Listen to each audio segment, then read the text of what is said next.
People ought not be so frightened of ghosts. They are merely talking shadows, chattering. Ah, Traveler, Paimon. It's been a while. As it happens, there is a letter here for you. One moment. Here. A letter? From who? Dear Diary, I'm Kale. I work as a trainee forest ranger under my master, Tainari. I'm also studying at the academia. I've been getting better and better at reading lately. Mr. Al-Haytham says that the written word is a crucial medium for exploring the world and understanding oneself. That said, what should I write when I think back to the days when I'll leave it there for now. Master said he'll take me shopping in Sumeru City today, which is great. Kale. Yes, Master! Huh?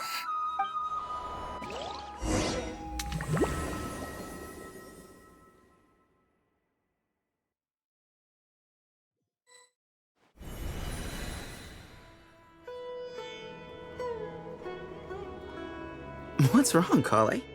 Is there something on my face? No, sorry. I didn't mean to stare. Did Master Tainari send you to pick me up? Master Tainari? What are you talking about? Tainari is the General Mahamatra. He's probably busy arresting criminals in Sumeru City. I mean, if that's what floats your boat, I can introduce you, but... Wait, Master Tainari is the General Mahamatra? But what about Mr. Sino? Sorry? Oh, you mean that guy who just joined the Vahumana Darshan? Rumor has it he's the leader of the Temple of Silence. If that's true, it's pretty impressive. Sounds like you've been getting to know more and more people since you joined the academia. That's great, but don't let your Forest Ranger duties fall by the wayside, okay? What's going on? Sethos is acting like he's my master, and Master Tainari has taken over Mr. Sino's job. Is this some kind of prank? If so, it's a weird choice of prank. But anyway, Sethos doesn't look like he's joking. What is this all about? Hey, you're zoning out again. I'm gonna buy some tools for the Rangers. Why don't you stretch your legs a bit? It's been a while since you last visited the city, right? Wait! He's right. It has been a while since I last visited Sumeru City. Was it always like this? I mean, it feels familiar, yet somehow... something seems different. Is this really Sumeru City?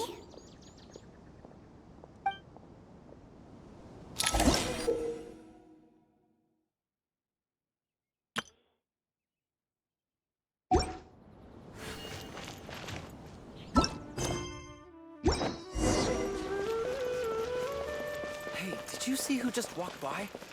Would you like some fruit? It's How will encouraging. I ever save enough money to buy that custom? I heard that Sage disappears without a trace as soon. Lord Kabe Bay, did you get a chance to review this month's accounts? Any feedback? You mean the version you sent over a few days ago? Yeah, I took a look when I received it. I was thinking that maybe our profit margin is a little excessive. I visited some of our commercial partners last month. Their earnings are very slim. Are you suggesting that we give up some of our profits for them? Well, since we have more than we need, yes. Making money for its own sake is pointless. Don't worry, I've already planned for it, and the numbers look fine. We can adjust the rates starting from next month. Also, about that designer you hired, I've had to revise his proposal 3 times now, but he just doesn't seem to... Let's cut our losses. Pay him his fee and send him on his way. I'd like you to get Layla on this instead. She was Cyrus's student, and she designed the Palace of Alcazarzare. Seems like a much safer choice. Who's sneaking around over there?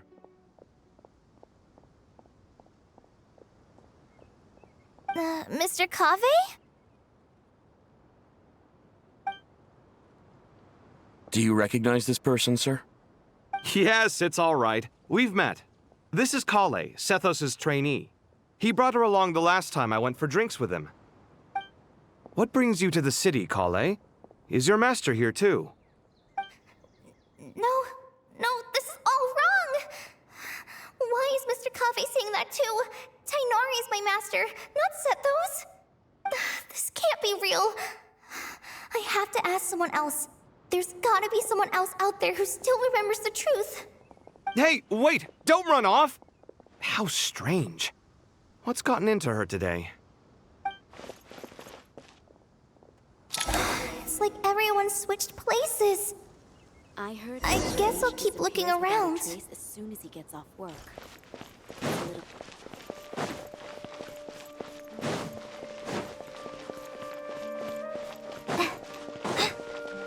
Students are under so much pressure these days. Students are under so much pressure. Lots of visitors today, I see. Welcome all. It's been a while. Hey, Rahman. You know that guy who sells face powder on Treasure Street? I haven't seen him around in a while. Any idea what happened to him? Oh, you mean a Hongar? Yeah, he got into a brawl with Shavirme on Treasure Street. He's been banned from setting up shop there for now. Seriously? Oh, well, that's a shame. I was planning to pick out some makeup for you. Oh, don't worry about it. The legendary Flame Mane discussing makeup with the Zubair Theater star dancer. Now there's something you don't see every day. Flame. You know, I'm not actually sure when people started calling me that. Maybe the other Eremites thought I needed a fiercer title to scare people off? To be completely honest, I think the title would fit you better than me, Dia. You think? Can't say I've never imagined myself as a merc. If I ever give up the dancing, maybe I'll head to the desert and give the Eremite life a try. You would? Is that so strange? Oh, not at all. In fact, I've actually had similar thoughts before. If I ever get tired of sleeping out in the wild, I think I might go look for a job at the Zubair Theater. I've adored the dance of Sub-Zeros ever since the first time I saw you perform it. If the chance ever came up, I'd love to try it out on stage for myself. Really? If our manager Sataria heard you say that, she'd hold you to it. Probably grab you by the sleeve and never let you go again. Hey, when that day comes, I'll do your makeup myself. How's that sound? Sure. If the day comes, I'd be honored.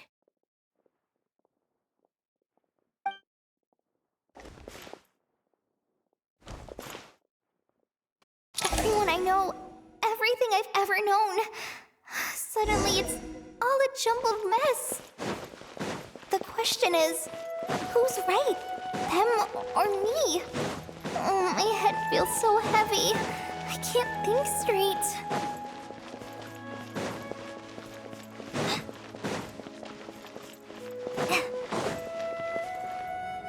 Mahamatra Tainari! We've apprehended the suspect. They say that the fool is prone to blind faith, but the wise man is not immune to it either. Siraj, do you have anything to say in your defense? Tainari, you were the one who turned the sages against me. Just a few words of caution from you was all it took to destroy my research. And now you're trying to stop me again? You should know that mechanical life is the future! We must cast aside our useless flesh and... That's enough. I'm not in the mood to listen to your lunacy. Anyone could tell you how amateur your work is. Karina, Ilias, put him somewhere safely out of the way. Yes, sir. Next on the agenda is... Master? What is it? Wait, did Professor Zahahati send you? She's been encouraging me to take on an apprentice. Might be getting a bit ahead of herself there, though. No, Master! It's me! Kale! Listen to me. Something really weird is going on in Sumeru City. It's like everyone's identities have switched around. You're not the General Mahamatra, you're a Forest Watcher. Just yesterday, we agreed to come to Sumeru City today to go shopping together and... All right, there's no rush. Let's back up a little. Your name is Kale, correct? Although this is our first meeting, you do seem strangely familiar somehow. Is there anything I can help you with? No.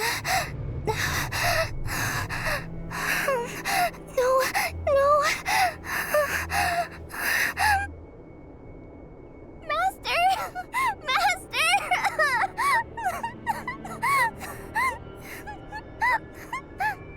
What is it?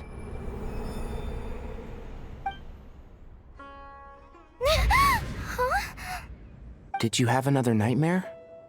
I've told you before, when you're tired, lay down on your back in bed and get some proper sleep. It's much better for you than napping on your front. Poor posture obstructs your breathing, which can lead to all sorts of weird dreams.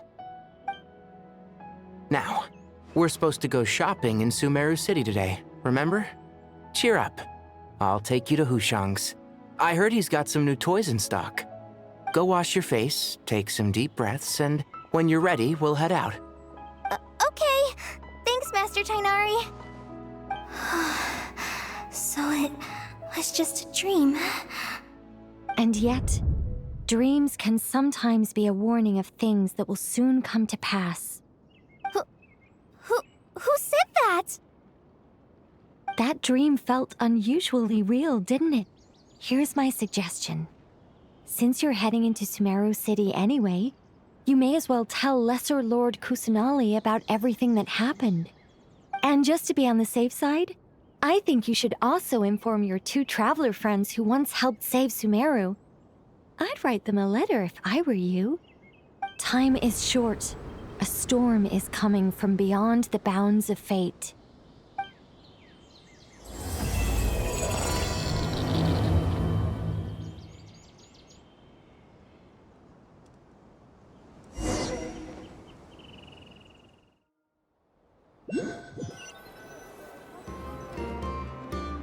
What a strange situation.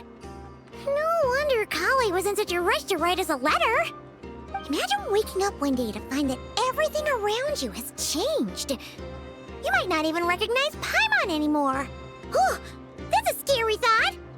Let's get to Sumeru and find out what the heck is going on.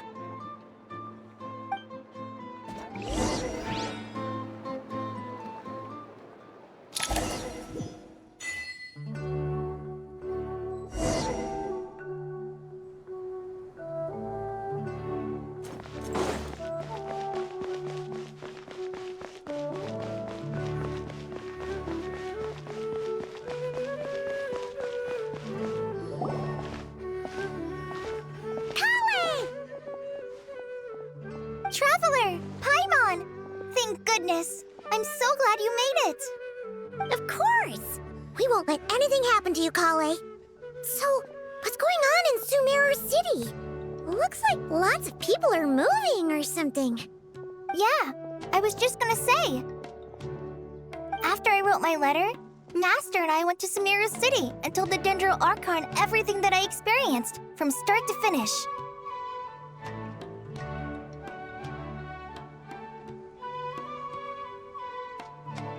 She was silent at first. It seemed like she was deep in thought. Then the next day, we got told that she was ordering everyone to leave Sumeru City immediately and move to Caravan Rebot. The entire population of the city has to move? Not just Sumeru City. The evacuation also includes Lokapala Jungle, Avidia Forest, Ashavan Realm, and Ardravi Valley.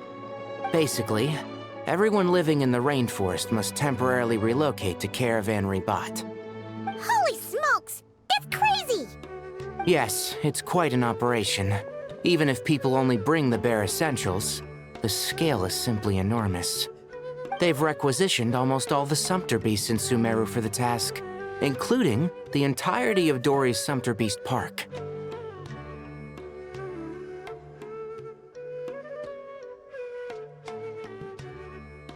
The Dendro Archon said that what Kale experienced was not a dream, but a warning. After our meeting, she immediately summoned the 6 sages to analyze the situation and discuss countermeasures.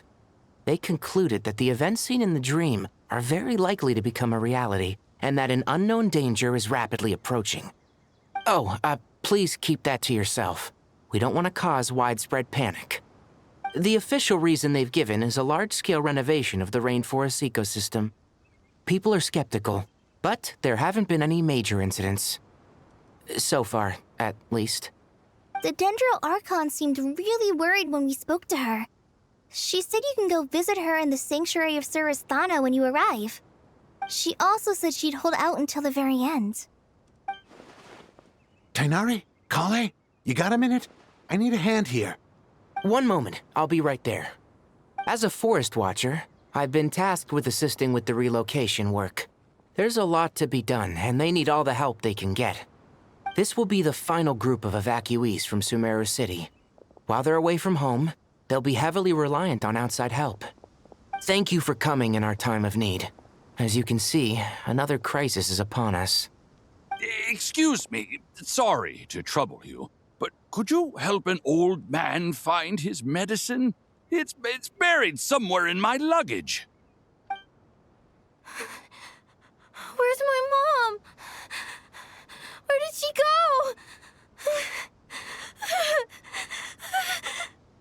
go? Don't worry, it'll be okay. Those items are worth a small fortune. Make sure you store them somewhere safe. You understand? I bet you thought you'd get away with this in the chaos, huh? Guess again. No petty thief gets past me.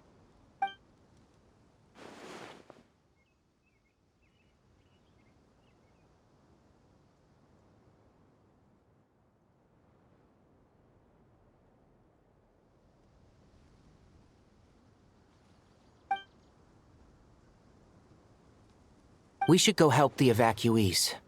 See you around. I'm so glad that you believed me and came all this way to help. It means a lot. Please stay safe. Don't worry. We may not know exactly what's going on yet, but as long as we stick together, we'll find a way through this. Goodbye! Look after yourselves! Will do. See ya!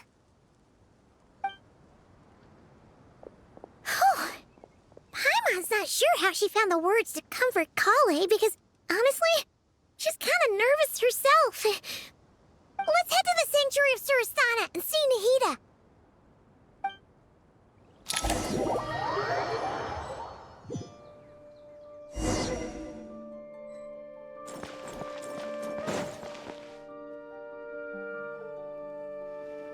Who goes there? No unauthorized access to this place. By order of Mahamatra Sino. Are you blind? It's the Traveler and Paimon. Surely you've seen them before. Huh? Oh, so it is. I'm sorry, I haven't been sleeping well lately. My nerves are a little frayed.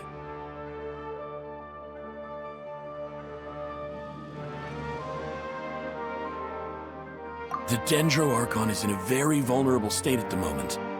Mahamatra Sino is concerned that our enemies might choose this moment to strike, so he's ordered us to strengthen our defenses. Just seeing you two again already puts our minds at ease. Please, enter. I'm sure everyone's expecting you.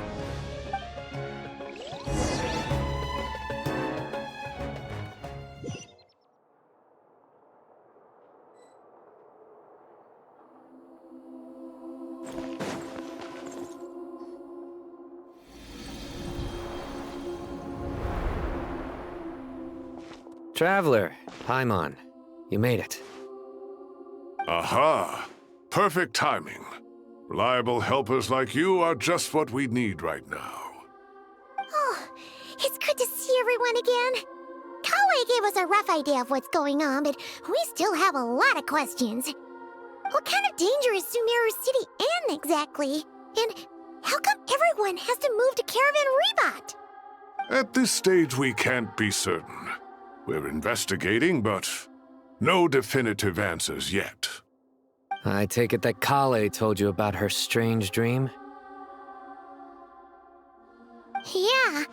Apparently, everyone in Sumeru City was acting super weird. Even you guys. It was like you'd all switched places. That's right. Kale and Tainari reported the situation to the Dendro Archon. She believes that it wasn't merely a dream, and that whatever it was has something to do with Irminsul. It's a reasonable inference. Only through Irminsul can people's memory and cognition be so significantly modified in such a short time. We don't know why Kale would dream of these things, nor who was trying to warn her. The Dendro Archon decided to connect to Irminsul to investigate more thoroughly. Irminsul is connected directly to the ley lines. The tree serves as a central hub where the ley lines converge, and its core function is to record and store the world's knowledge and memories. But something has gone awry, severely compromising the performance of this core function. Information is bottlenecking inside Irminsul, hampering the ley line's flow. If this continues, new information will languish unrecorded, with existing records thrown into disarray. In short, the souls of the dead will be stranded, while the living have their sense of reality warped.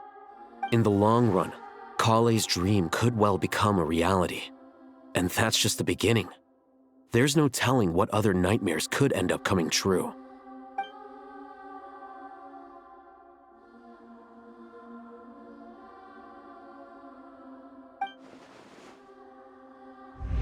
I have come this far, to use my death to open the gates of the ley lines to my people.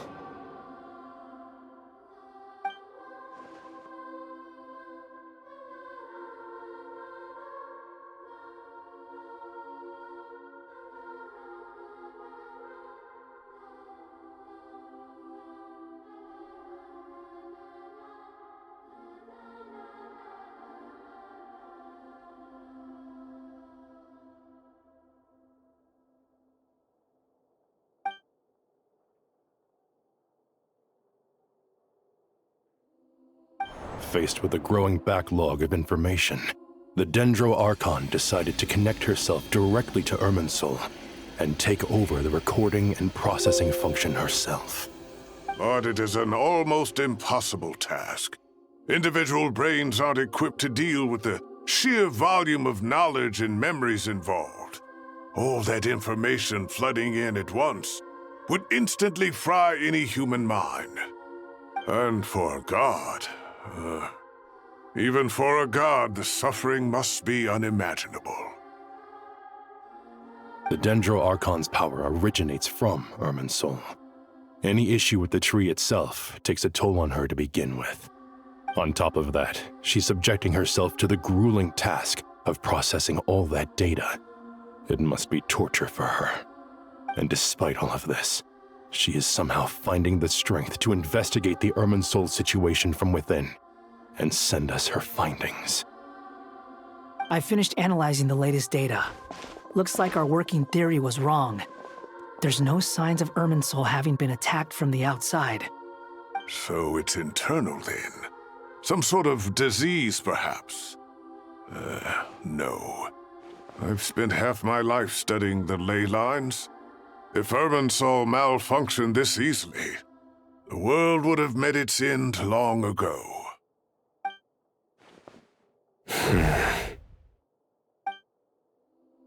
Sino? What is it? Not long ago, I got a tip from the Core of 30 that a large number of unidentified merchant caravans had recently been spotted entering Sumeru through Beta Harbor. At first, I suspected that they might have something to do with all this, so I sent some people to investigate. But if Irminsul wasn't attacked from the outside...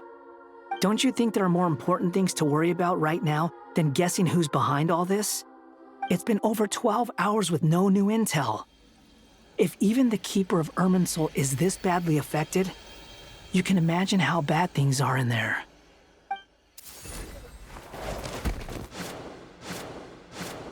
Dendro Archon.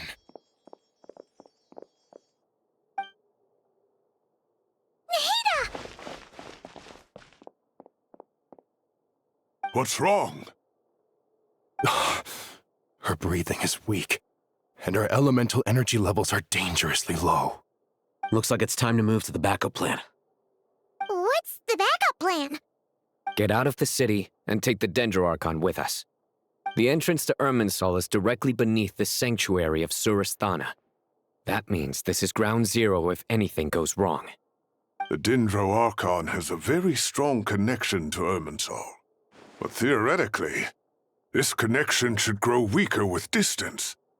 Under normal circumstances, she can unleash her full power here. But with Irminsul out of control, our first priority is to get her away from here. The situation is critical. There's no time to deliberate. Everyone in agreement? I'll deal with it. I'll also let the Matra and the Core of 30 know to start evacuating.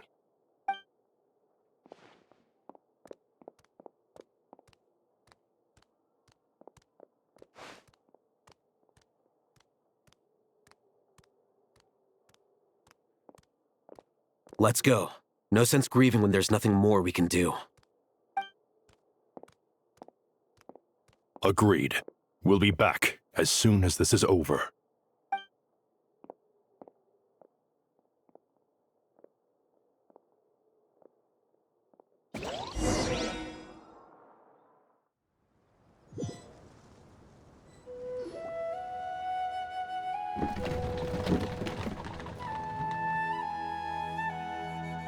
The last group of civilians has been safely evacuated.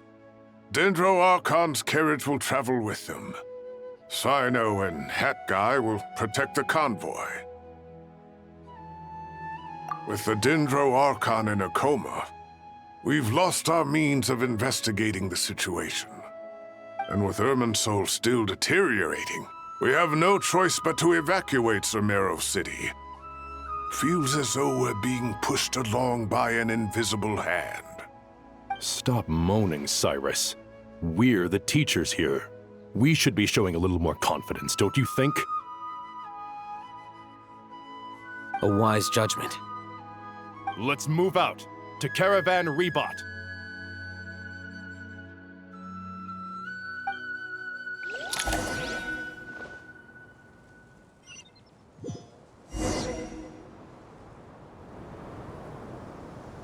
Sir, all units are in position.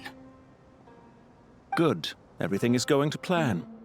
Interfering with Sumeru City is a necessary step, so do not hesitate.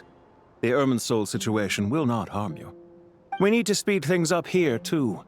We don't want to keep our client waiting, do we? No, sir. You have my word. Everything will be completed on schedule.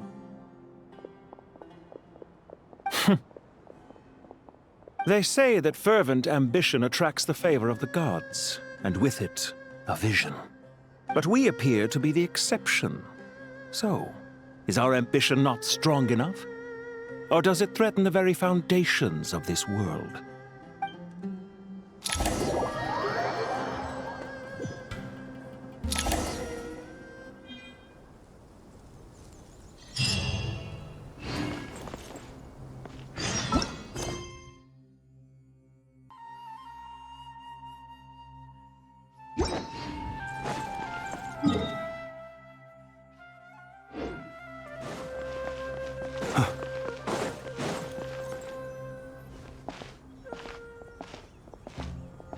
How is the Dendro Archon?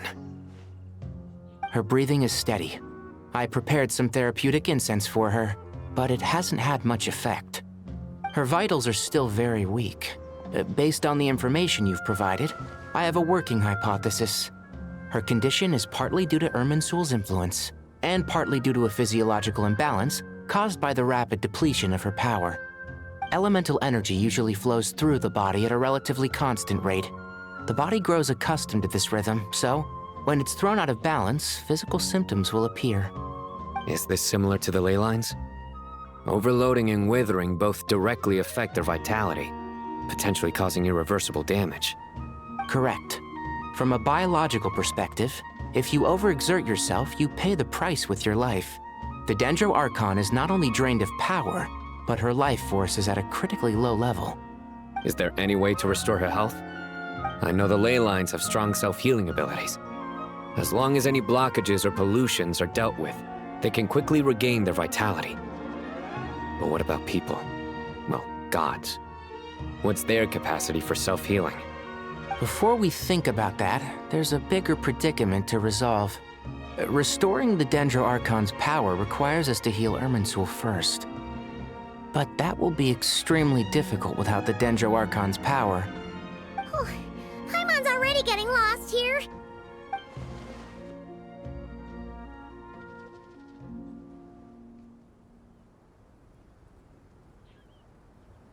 Master Tighnari and Cyno look so serious.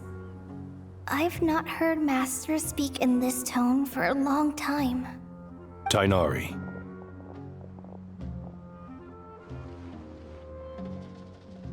Master Nephis, sages. Tighnari, haven't seen you in ages. Have you gotten taller? Or did your ears get longer? Hopefully the former, Uncle Baladori. Cyno, where's Professor Cyrus? I thought he'd be with you. He went out into the wild to investigate the situation. He said that the Irminsul anomaly will likely start to affect the real world soon. He shouldn't be trotting around alone at his age. Which way did he go? I'll look for him later. Would someone mind introducing us? Ah yes, of course. Allow me to do the honors. I'm sure we're all familiar with the Traveler and Paimon.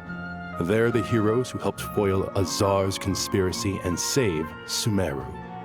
These gentlemen and I are the 6 current sages of the Academia.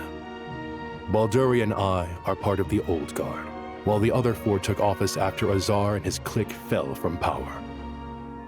We have Sage Alkindi of the Spantamad Darshan, Sage Farnas of Kasharawar, Rataoist Sage Shakir, and finally Harabatot Sage Rusht.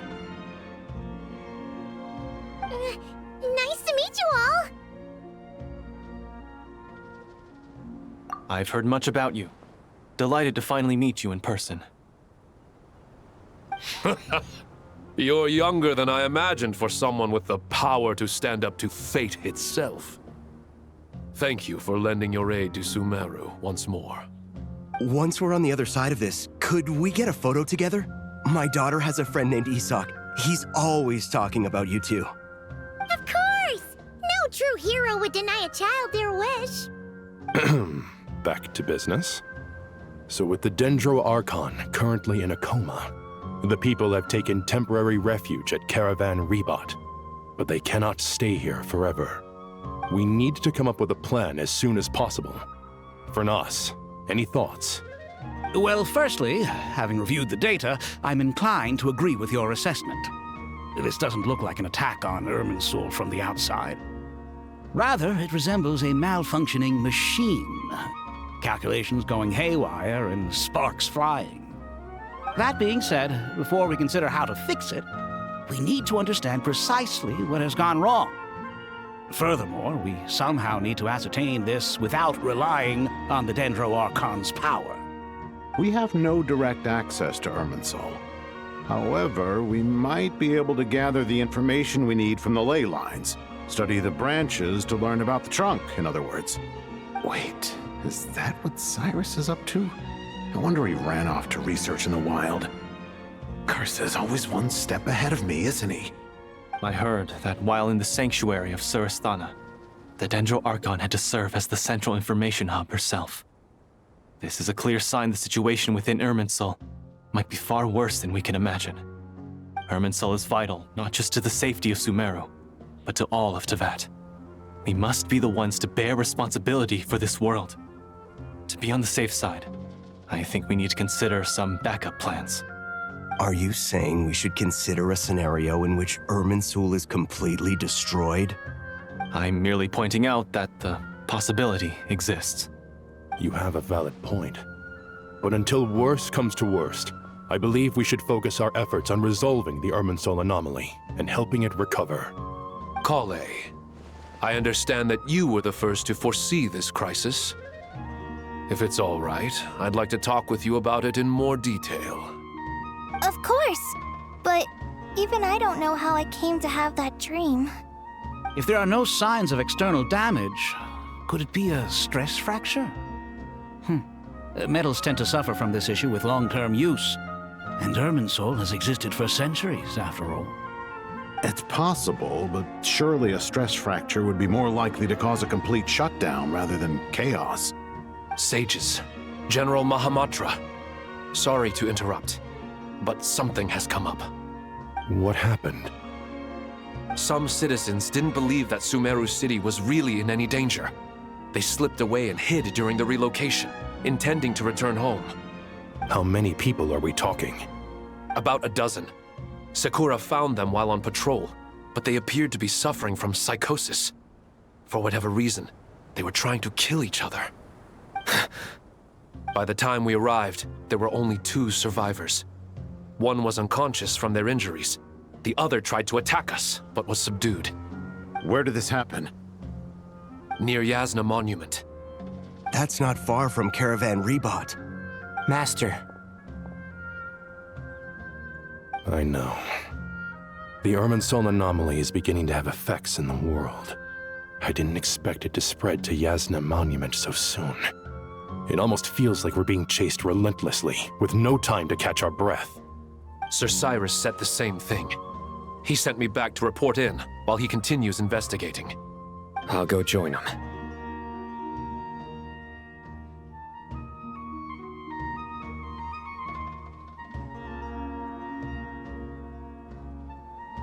Count me in too.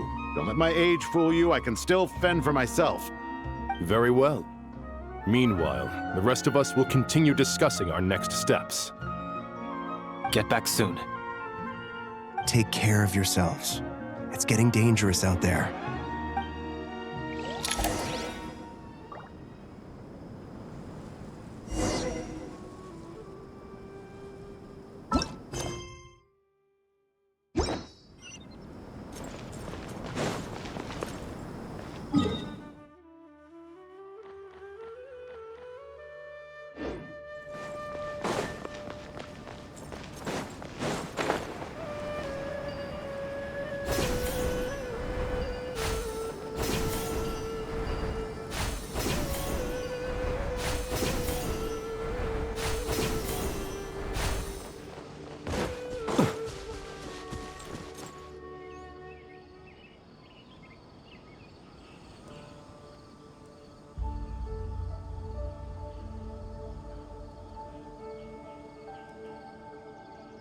Please, don't go any further.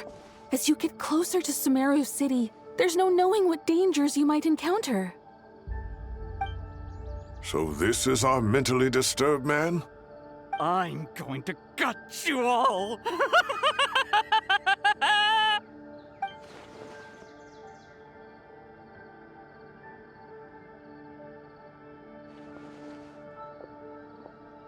Cyrus, you didn't even bring a single guard?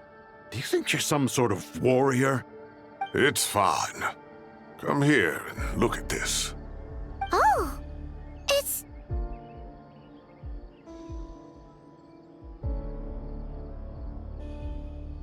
That's right. Flowers that bloom from openings in the ley lines, indicating some sort of anomaly. I don't believe I've ever seen a color like this before.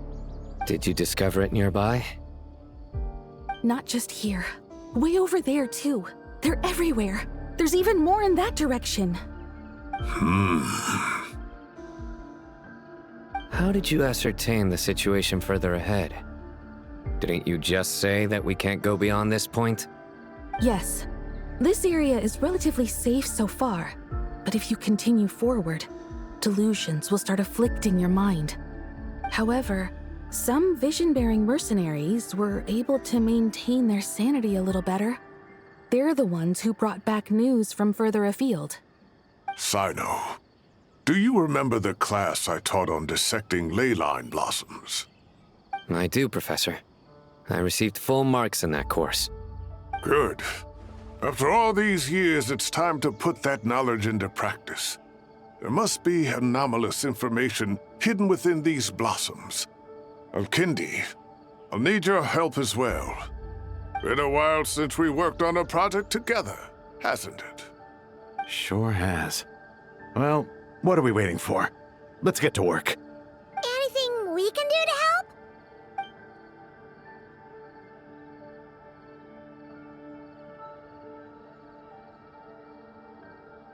Will you need my help? All right, well, don't go too far. There's too many unknowns at this stage. Let's regroup at Caravan Rebot later. Don't worry if you don't show up. I'll come and find you.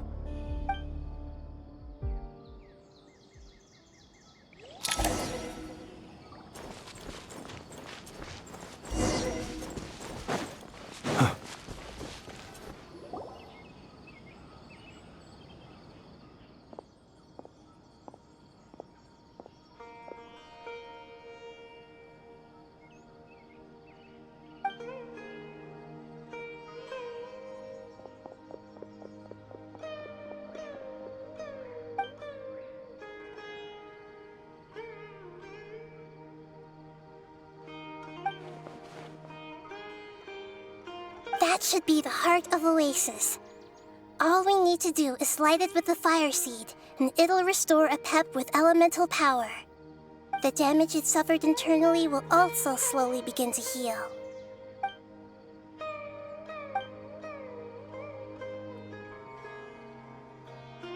What is it? You thought of something? Really? Then let's get back and tell the others!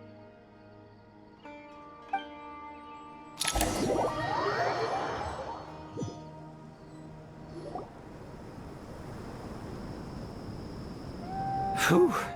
Glad to see you've returned safe and sound. Any longer and we would have gone out looking for you. Well, this is a nice surprise. Paimon sure feels better with everyone we know here. We've made some progress, so let's start by giving you and Paimon a quick update. By dissecting the ley line's blossoms, we've been able to deduce that although Irminsul is experiencing an anomaly, it has not completely rejected access from the outside. The Dendro Archon has the power to connect to Irminsul, but there's also another way. I assume you recall the devices everyone was wearing when you first arrived in Sumeru? Devices? Oh, wait. You mean... The Akasha terminals? That's right. Of course! It's been so long, Paimon almost forgot all about the Akasha. Wasn't it shut down, though? Yes, but although the system isn't currently operational, the technological infrastructure is all still there. And it turns out that a certain someone gets so bored at work that he's actually read through every single one of the instruction manuals. No prizes for guessing who that was.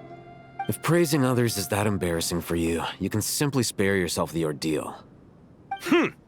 As much as it pains me to say anything nice about him, there's no denying his intelligence.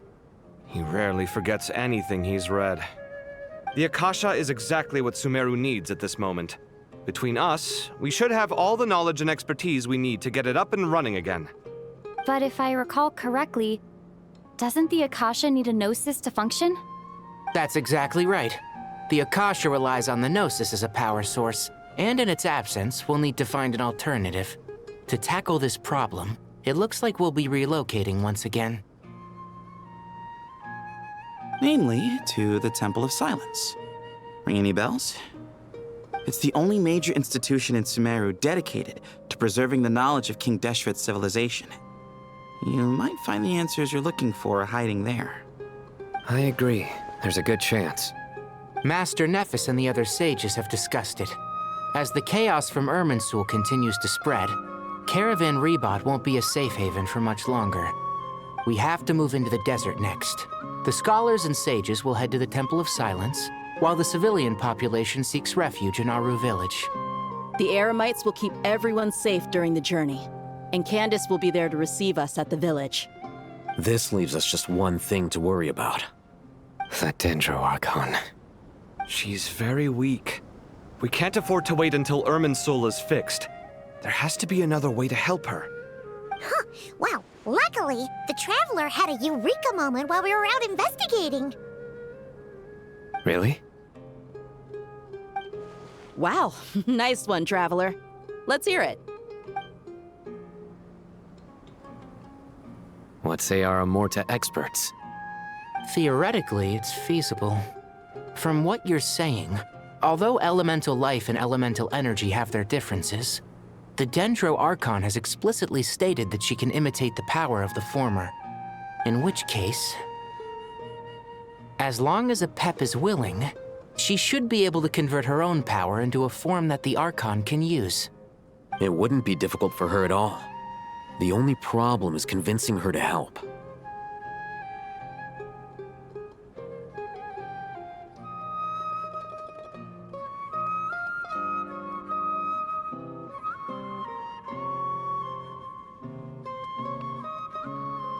Yeah! Even though she wasn't exactly friendly the last time we met, she didn't refuse to talk with us. When she realizes the danger that Nihida is in, surely she won't turn a blind eye to it.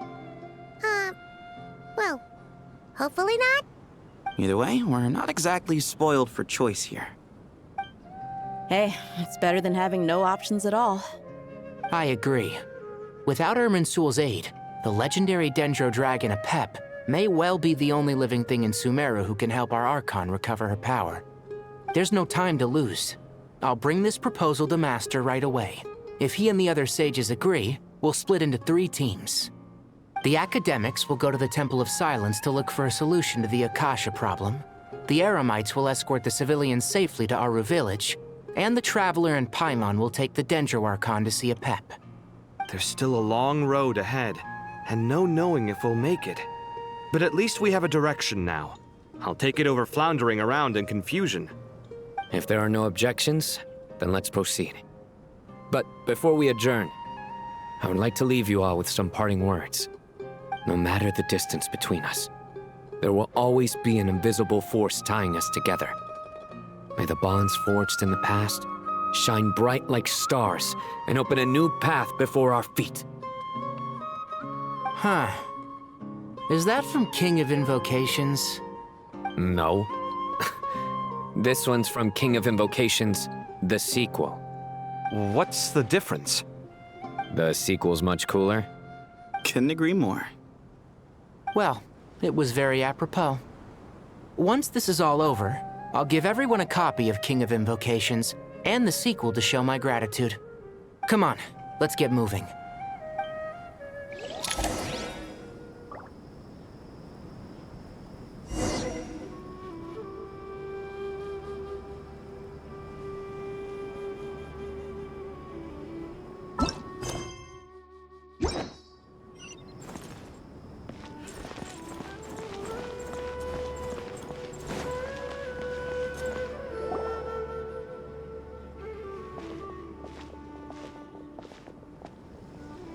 Tighnari has brought me up to speed.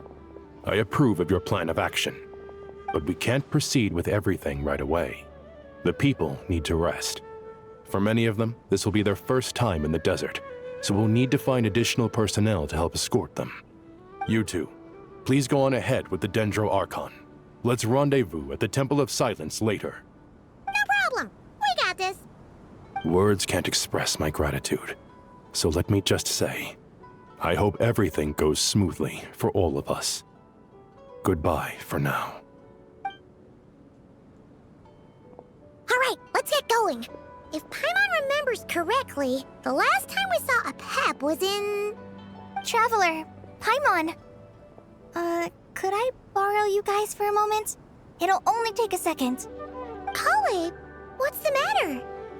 Well, the thing is, Master Tighnari once told me, after you raise a problem, you should think about how to resolve it. But ever since I had that dream, I feel like I haven't been of any help at all. I tried my best to keep up with the conversation, but there was so much new information, I couldn't take it all in.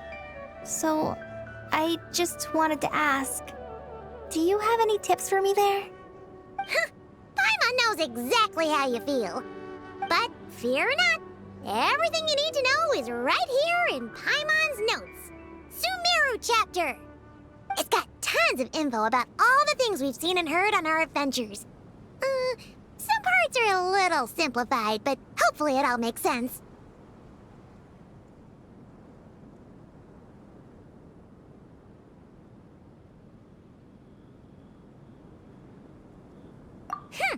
You see?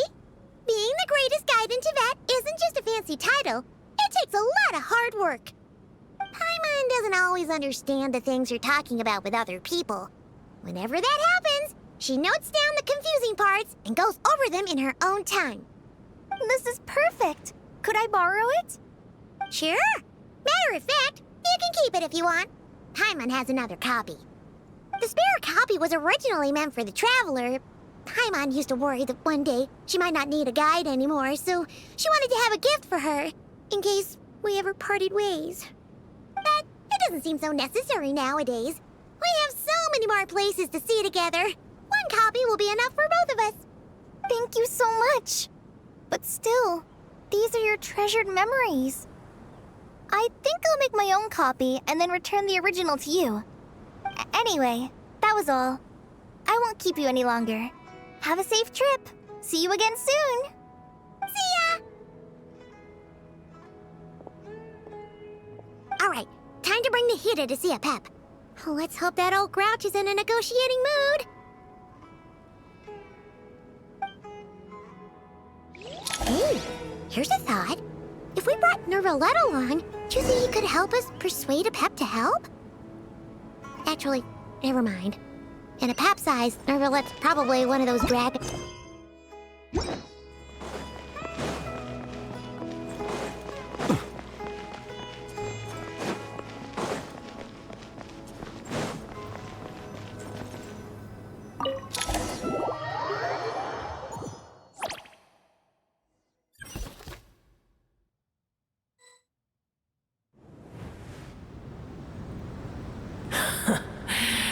I had a feeling your kind might come calling. The ley lines are in disarray. Something has gone wrong with Irminsul, yes. Even from a great distance away, I can sense that Sumeru is headed for destruction. You who took our home from us, prepare to watch as your own world is plunged into oblivion. Oh, how the cycle of history comes to a poetic conclusion. This isn't a joke, Pep! Nahida's in grave danger! Can you please help her? Is she now? Then do explain. For what reason should I lend Buer my assistance? Be not mistaken. The fate of Sumeru is of no concern to me. I am neither the god of this land nor its guardian. I may have given my tacit agreement as your kind built homes here and multiplied for generation upon generation. But that does not mean that I bear any responsibility for Sumeru. Tiny Buer, puny humans. In my eyes, all of you are but intruders who followed in the wake of the heavenly principles. The age of the dragons ended long ago, and the world that replaced it is under the dominion of the heavenly principles. In choosing not to side with your enemies when the heavenly principles' rules began to relax, I have been merciful enough. Do not forget that I have no love for this world you hold so dear. Pep, if you truly despise gods and humans so much, well, after the great humiliation of being helped by a god in the past, shouldn't you be jumping at this chance to balance the scales? Now that is a compelling reason. When El Ahmar plotted against me and I was tortured by forbidden knowledge, it was Buer who saved me from agony. And though I regard with shame the pity of my enemies, to receive aid without repaying it would likewise tarnish a dragon's dignity. Oh, tiny Buer, puny humans. Just this once I shall deign to show you the true power of dragonkind. Whoa!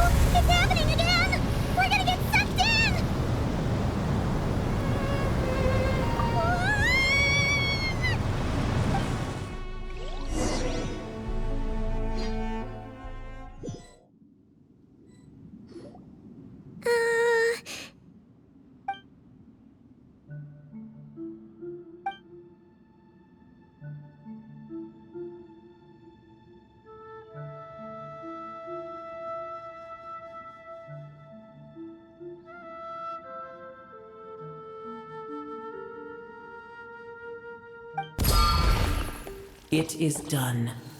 The heart of Oasis is supplying her with life force as we speak. It shall not be long before she recovers. But I should warn you. Booer's existence is closely intertwined with Irminsul.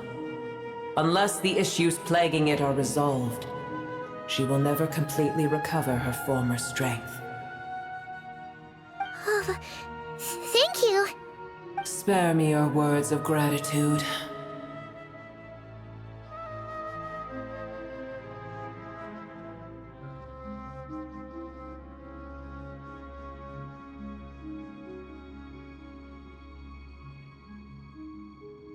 You may also spare me your feigned concern.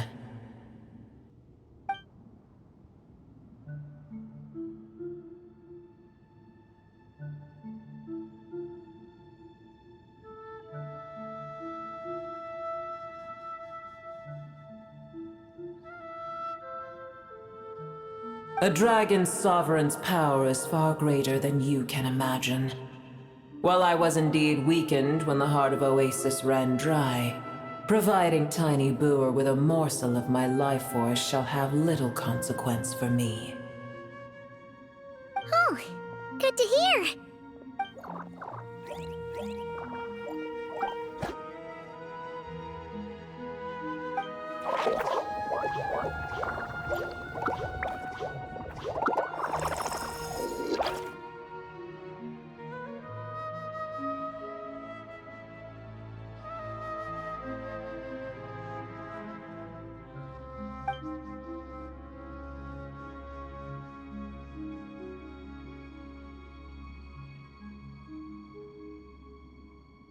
Ever held in high favor, I see. Oh, well, you know. The compliment was sincere. Simply accept it.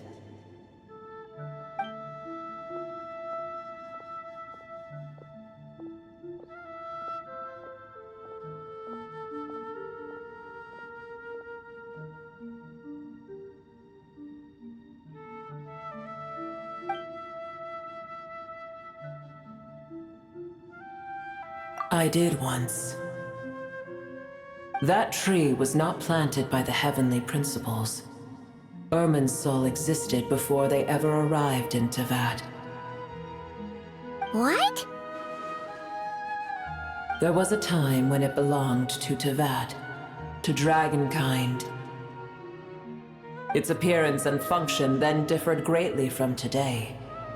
The ley lines flowed with an abundance of a familiar, primitive form of elemental energy. You may know it as the power of the Light Realm. The heavenly principles usurped and refashioned Irminsul, made it serve humanity, and used it to anchor the fate of the world. Yet in the end, humanity has failed to protect it. Heavenly principles, God of gods. It makes me sick. The enmity between... As things stand today, holding a grudge against you would serve no purpose.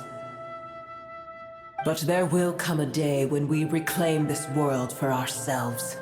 The opportunity will arise no matter how long we must wait. I can already sense that far away from here, the Hydro Dragon has wrested his authority from the hands of the usurpers. Though we have yet to meet, I know that we are both preparing for our revenge day and night. Uh-huh.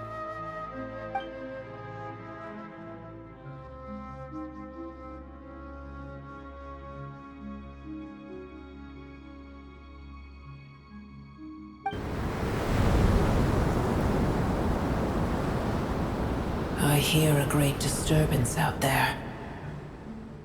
Huh? What is it? Sandstorms come. The Jinn. I see. Another calamity approaches. You both seem restless. Let us part ways here. Booer is safe with me. Once she has recovered, I shall return her to your side. Thanks again. Take care, alright? I told you already I have no need of your feigned concern.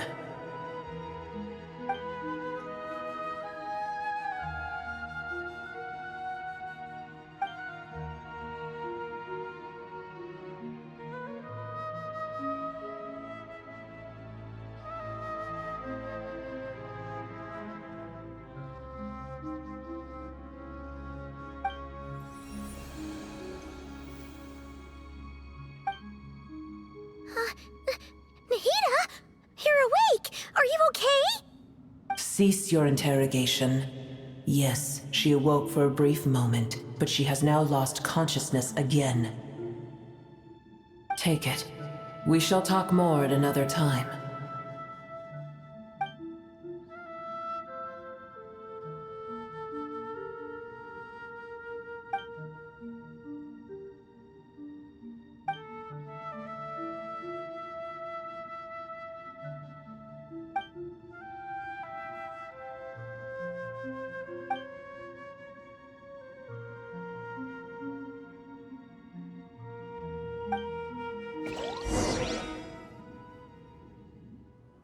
Where the heck are we?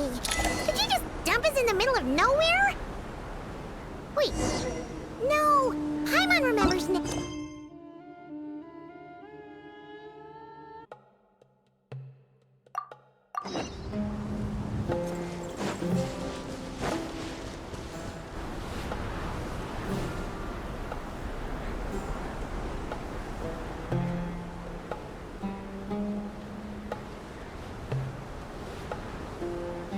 There's no need for everyone to stay here. I'll protect the sages.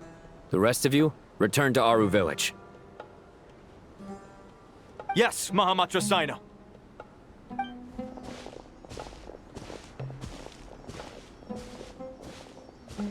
Sino! What's going on? You're back. How is the Dendro Archon? What a relief. It's the Jinn. Countless Jinn have stirred up violent sandstorms across the desert, blocking our path to the Temple of Silence. Tainari and Kale have returned to Aru village to help. The Jinn are being highly aggressive, so both the village and the merchant caravans require protection. It's just one thing after another. Where did all of them come from anyway? In all my trips to the desert, I've never seen anything like this before. As I see it, the only possible candidate is Gurabad. Gurabad? Baladuri could explain in more detail if he were here. All I know is a rumor I've heard about from previous trips to the desert. Supposedly, a great number of dormant Jinn lie sealed beneath that city.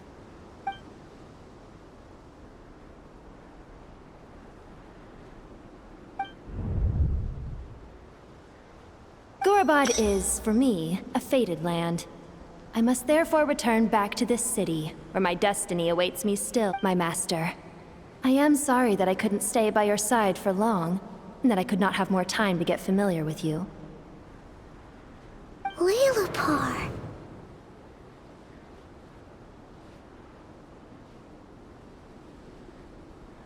Yeah, we once said goodbye to a friend there.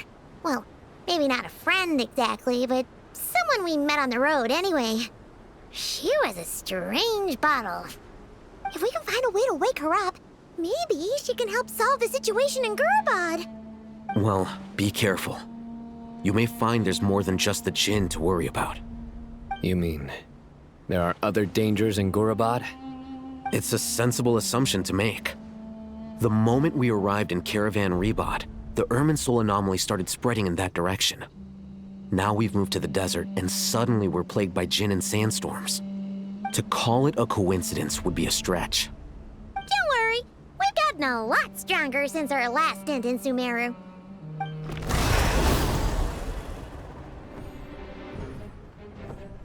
Ah! When did they show up? It appears the monsters native to the desert have been stirred by the Jinn's activity.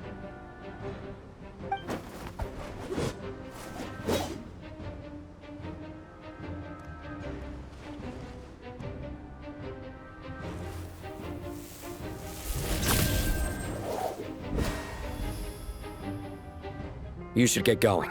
We'll take care of things here.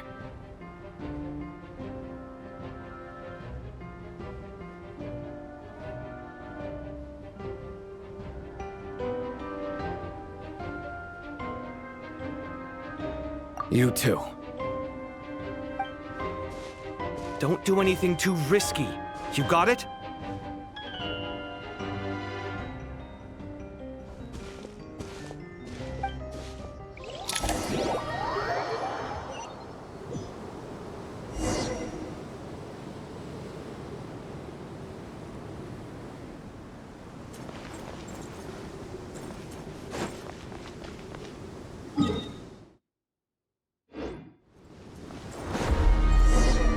The Jinn are swarming out of Gurabot!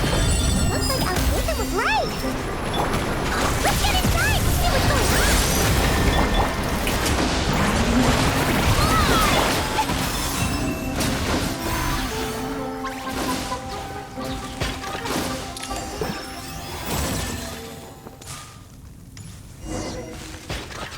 They just keep coming! How many of these things are there? We'll never take them all out!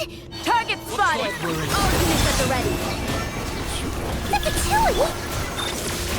They must be using this place as a stronghold! Are they the ones behind all this?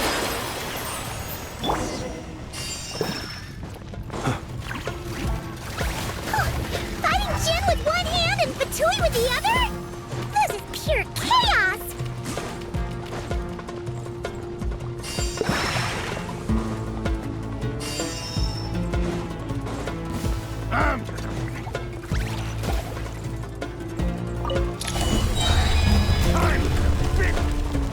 You see that strange machine? Paimon has a sneaking suspicion that that's the thing wrecking Gurabot and setting all those dangerous Jinn free! The target has reached the core zone. Requesting backup. Repeat, requesting backup. Backup en route! Stop her at all costs!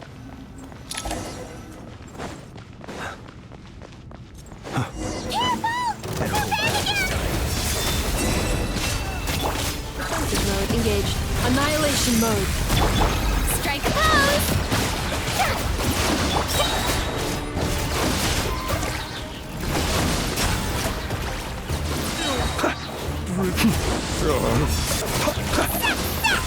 Nice one, Traveler!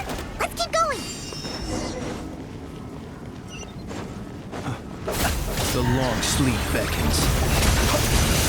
Wane, three moons converge. Installation chamber deployed. Yoo-hoo! Let my name echo in song! Close your eyes. Observe.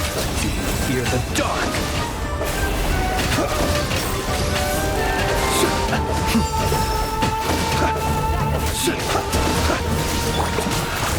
Preparing for dust up.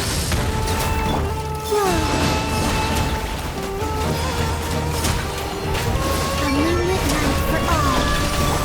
Strike a pose! Let the world come alive!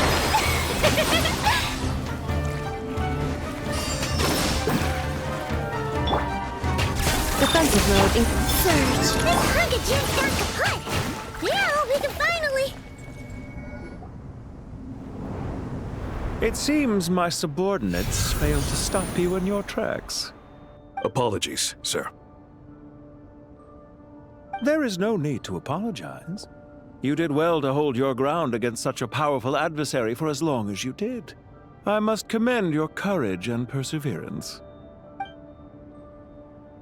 So, you're in charge here, huh? First the problems with Irminsul, now this mess in Gurabot? Are you the ones responsible for all this? I'm afraid I cannot answer that. I assume you aren't naive enough to expect answers from an enemy. Oh, this guy is so snooty! However you want to spin it, you're clearly involved in this somehow. So you can either start talking, or we'll have to make you talk. Let's get him! Traveler, what's wrong?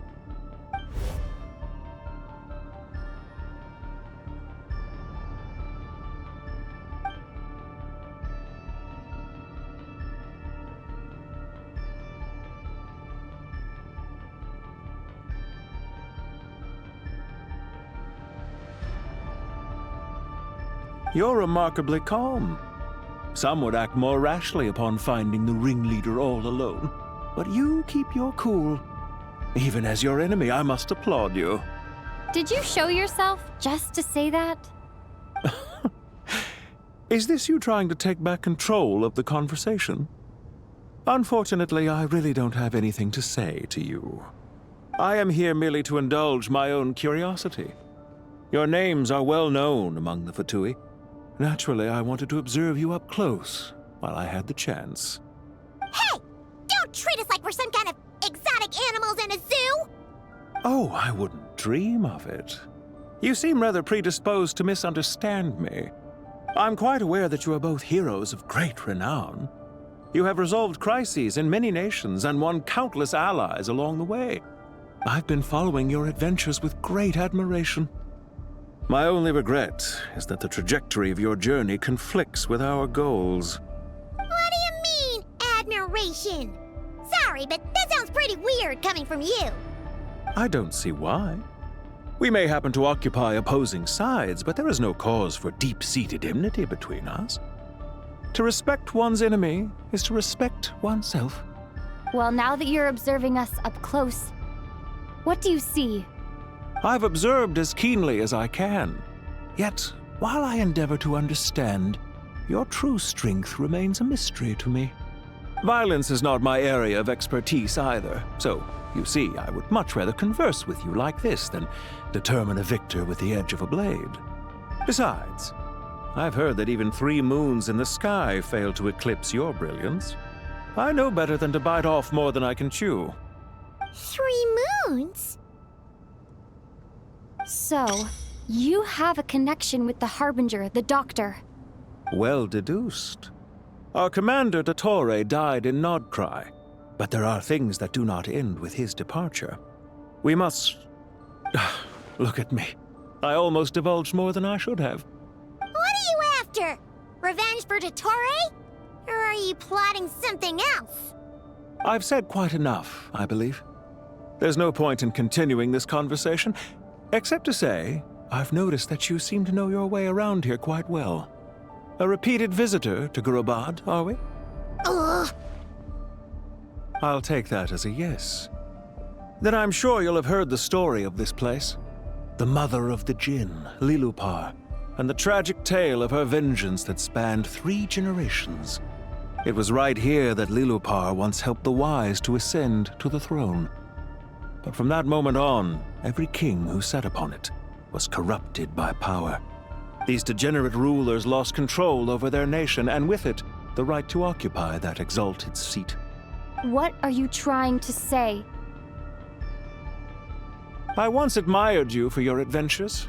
That is the earnest truth. But it appears to me that your journey serves ultimately to uphold the rules of this world. Are these rules truly just?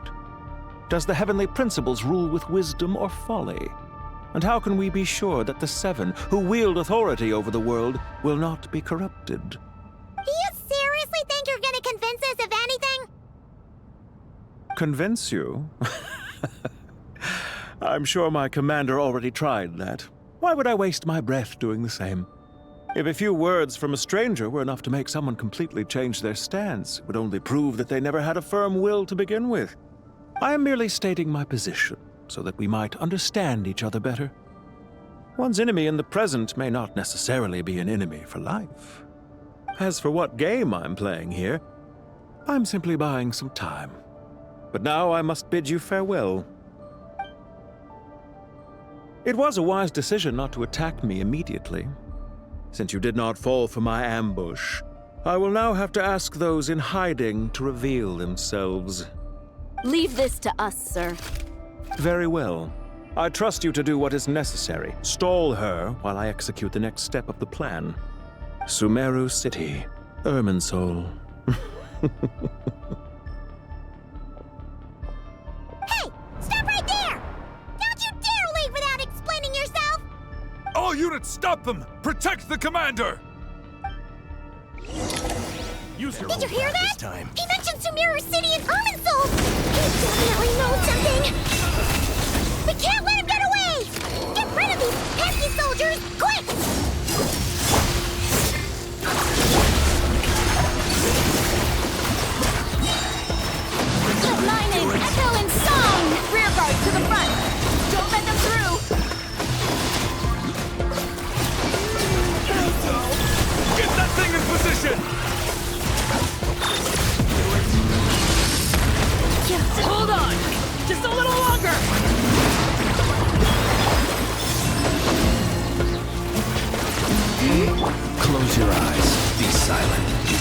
We finally beat them! That mysterious guy can't have gotten far! Let's catch up with him!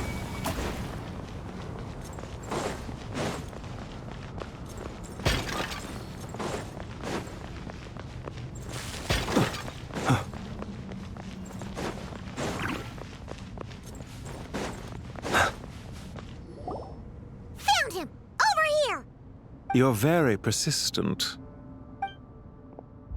Hey, you! Stop running and explain yourself! What are you trying to...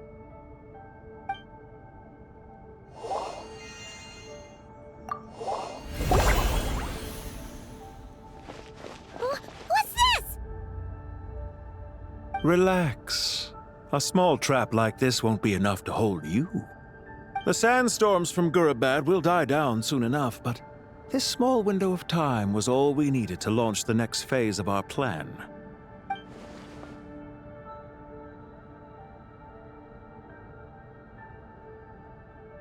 Don't be discouraged.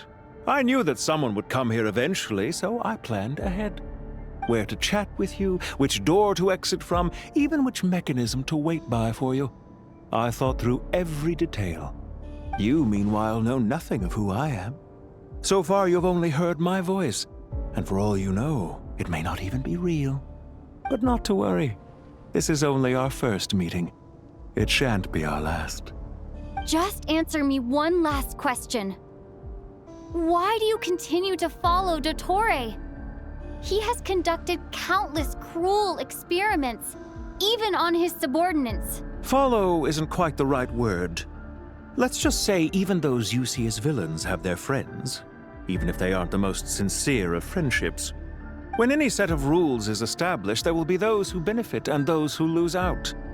People will do anything to justify what they have gained or escape from the hardship imposed upon them. Neither he nor I are tolerated by the rules of this world. We were both searching for a new order. Our ideas of the final form that should take may have differed, but our journeys took a shared path. Goodbye, Traveler and Paimon. I wish you a timely escape, albeit not too soon. I will need a little more time to prepare, after all. Hey! Come back! Wait, this dark wall. We've seen these on our adventures before. It swallows people up! Oh, Paimon's sorry. She shouldn't have jumped the gun! Oh, okay. He may have fooled us this time, but we'll get him back!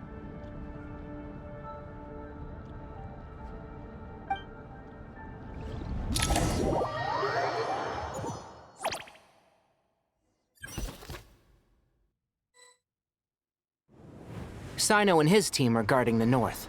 We'll take this side. There's so many Jin. We can't let them get into Aru Village. Don't fret.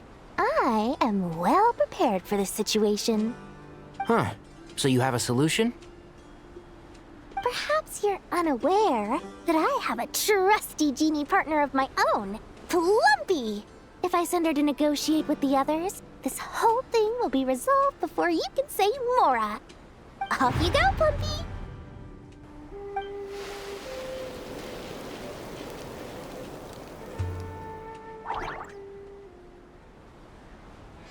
Come on, what's the holdup? 5,000 Mora. 20,000 Mora.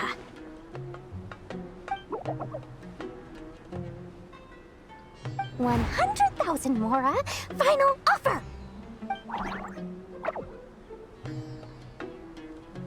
Ah, so she's a hired partner.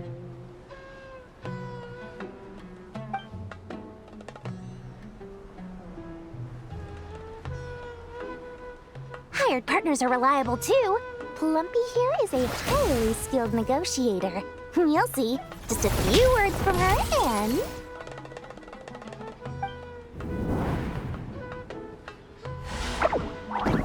Plumpy! Don't you Jin have any respect for the rules? This was supposed to be a negotiation! How dare you treat my messenger like this? You wanna play rough? Two can play at that game!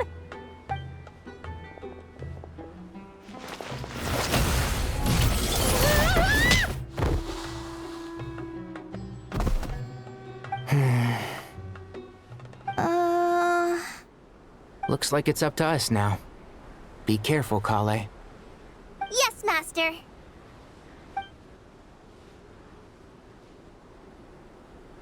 What happened? How did I pass out? Never mind. Lumpy, it's time for repairs. You know, this reminds me of when you first arrived in Avidia Forest. You were trying to help a child retrieve a lost toy when you stumbled upon Spino Crocodile territory by mistake. Yeah, I remember. Our first time fighting side by side. Fighting side by side? I seem to recall swooping in to rescue you with a team of forest rangers. Please stop. Dust to dust.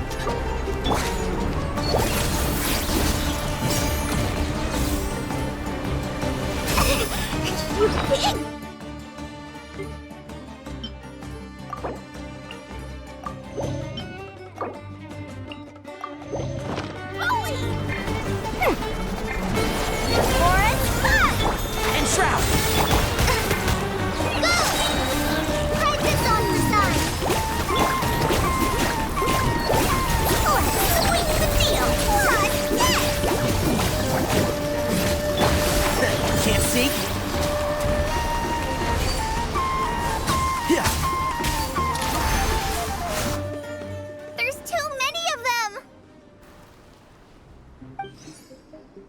I can't believe I used 12 rare items in one battle. Ugh. I shudder to think how this is going to affect this month's accounts. The sight of that glaring deficit might be more than my poor heart can take. Tighnari, how's the situation on your end? We held the line, though it was a close call. But it looks like they're preparing for another attack. Has something happened? They've breached our defenses in the south. The Jinn are pouring in. We're moving the villagers to the north as we speak. We're hemmed in. This is getting precarious. Our margin for error just got a lot smaller. That's why we wanted to confirm your status. We need to consider our next move carefully. Bad news! Another line of defense has been breached. Kale, go with them and assess the situation. Dory and I will hold the line here. But Master! Even with 3 of us, we barely managed to. This is not a discussion, Kale. Don't worry about us. She clearly still has plenty of tricks left up her sleeve. Wait, you can't pin all your hopes on me? Oh, great. I've almost run out of the things I brought with me, and the rest is back at the caravan. I should be able to hold out for a little longer, but still... Master! Need any help?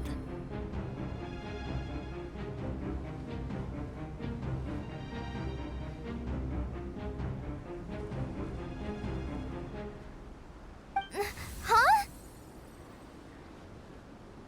What is it, Kale? If things continue like this, it won't be long before... I don't care. Whoever you are, please just help us. The only one who can help is you. I am a spirit created at the beginning. I am a flickering illusion. What do you mean?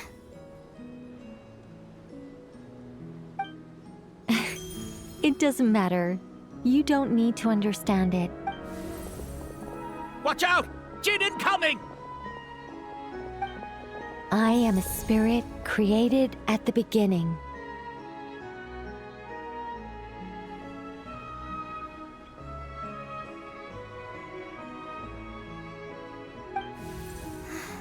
Here goes nothing! I am a spirit, created at the beginning.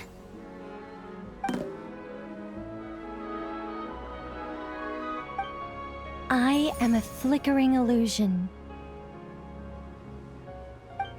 I am a flickering illusion.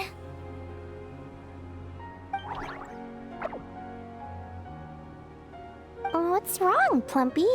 I've never seen you so agitated before. That's But how do you... Do you know what Kale is reciting? I am the shimmering light that flows from the eyes of the Creator.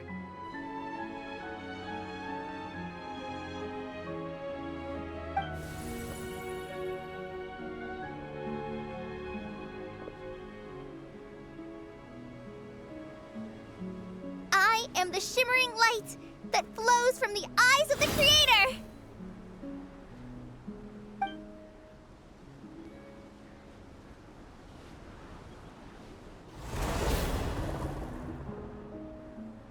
It's a song composed by the goddess of flowers, but very few records of it remain, even in historical texts.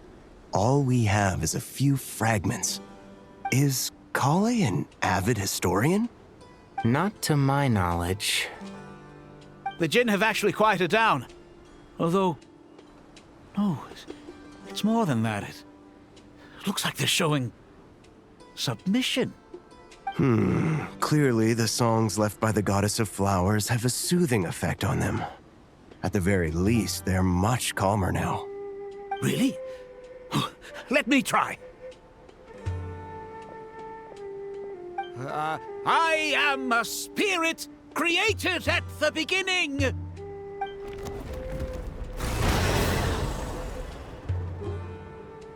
Don't stay away! I'll stop! I'll stop! It seems like the song only works when Kale recites it. But why? Kale.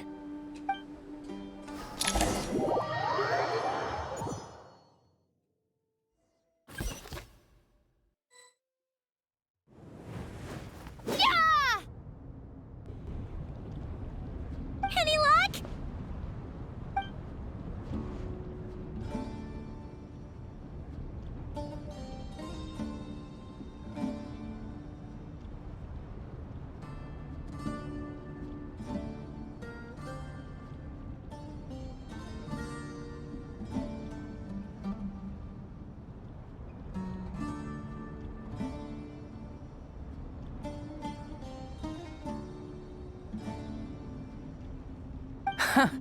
When I heard that loud rumbling in the distance, I thought the shifting sands had bust open the gates to some ancient treasure vault.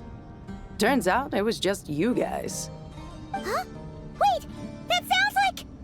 It's been a long while. Did you miss me?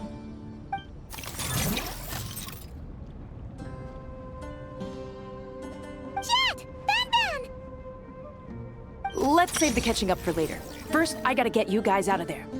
This should be the right mechanism. Ben, can you handle it?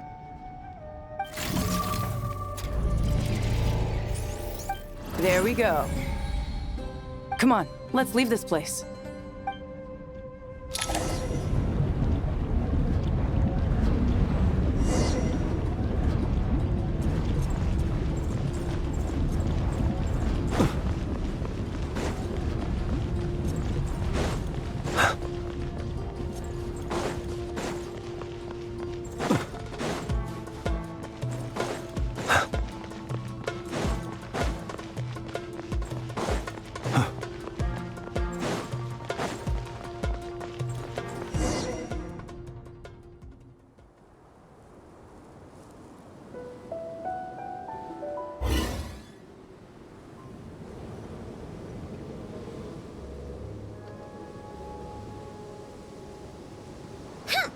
Fatui sure made themselves scarce.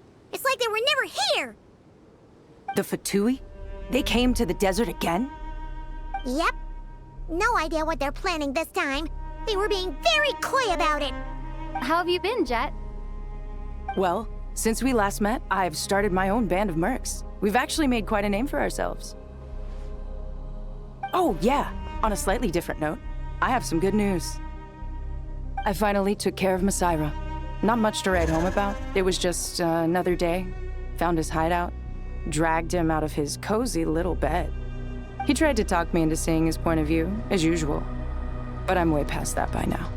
There was nothing. What about you guys? Bet you've forgotten all about me and Ben, huh? Of course not! We're super duper best friends!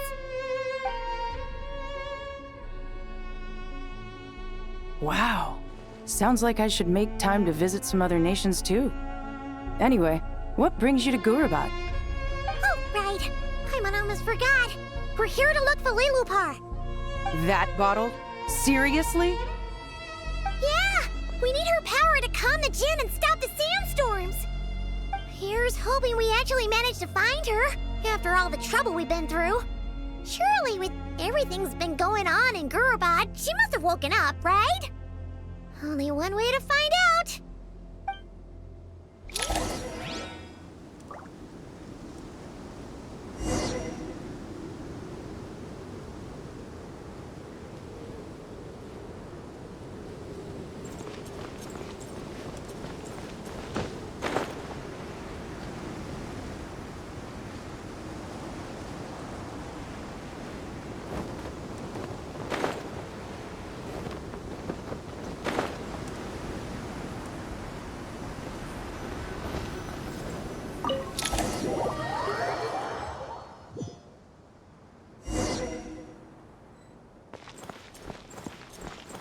Let's see. She should be around here. Aha! Found her!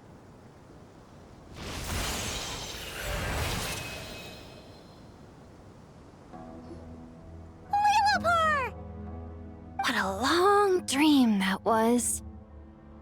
It's been a while, my master. Oh, and you're here too, little wildcat. The four of us back together again. Imagine that. After we last parted ways, I merged with the land beneath Gurabad to suppress the dark calamity stirring in the depths. It rekindled the flame of vengeance within the Jinn, depriving Gurabad of any hope of peace. I fought against it for a long, long time, until one day, I sensed a change in a foreign land to the west. Suddenly, the pitch-black abyss fell silent.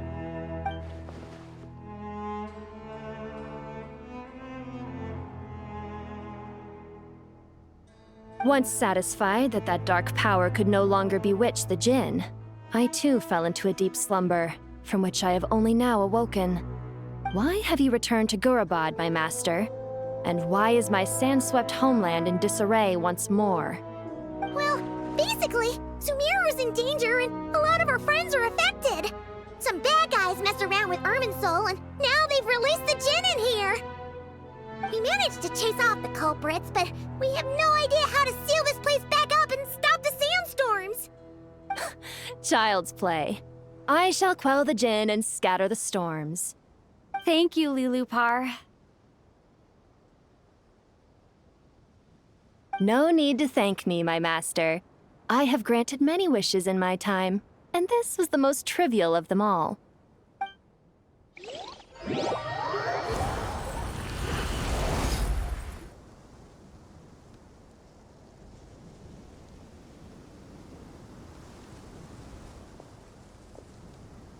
The sandstorm's gone. The sun shines bright again. When I said that we'd meet again under a lovelier sun, this was exactly how I imagined it. Yay! Although, honestly, Paimon would love to hang out with you more, even if the weather sucked.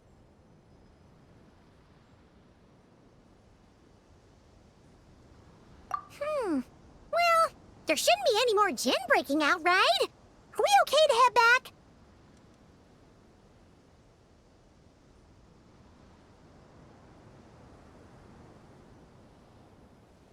Sounds good.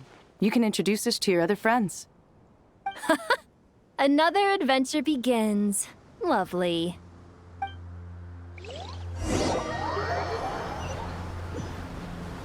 The storms have stopped! We should be able to get to the Temple of Silence without any problems now. Time to regroup!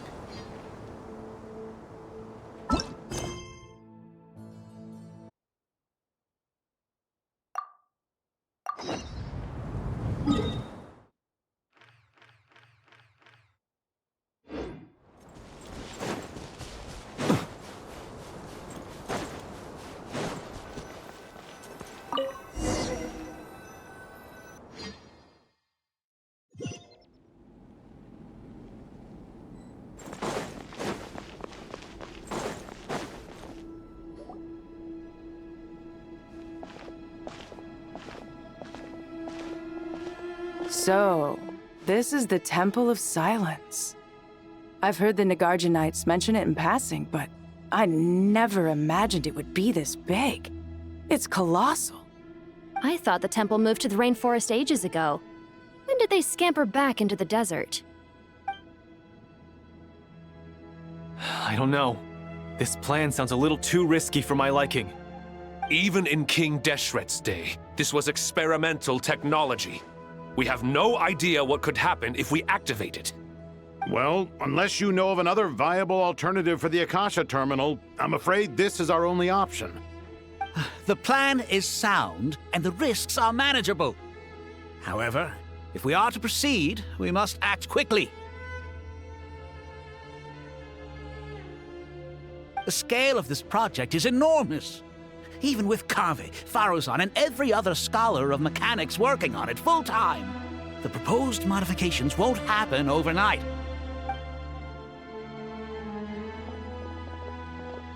You're back. Everything all right? And who are they?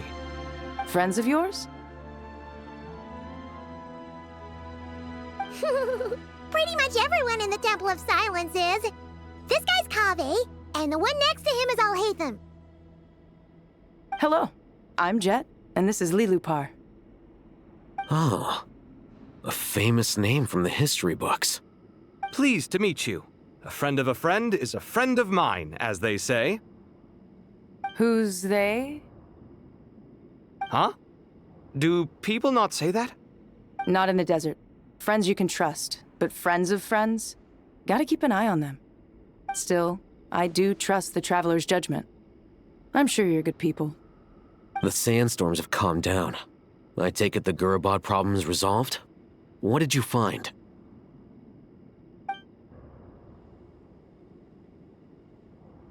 And after getting all smarmy with us, he trapped us there.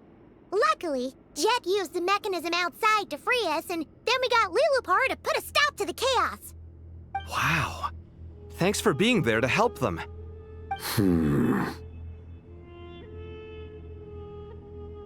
So, this mystery man openly admitted that he was merely a Harbinger subordinate. Yeah? Is there something weird about that?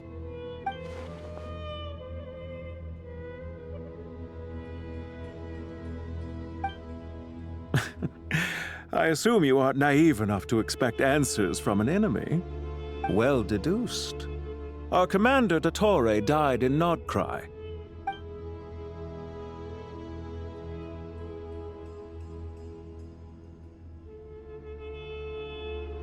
Are you wondering about his true identity? Or do you think there's a big conspiracy behind all this? I wouldn't go as far as to call it a conspiracy. Just the simple fact that having someone to shift the blame on tends to prove useful should trouble come knocking later. The most important thing for now is to solve the immediate problem.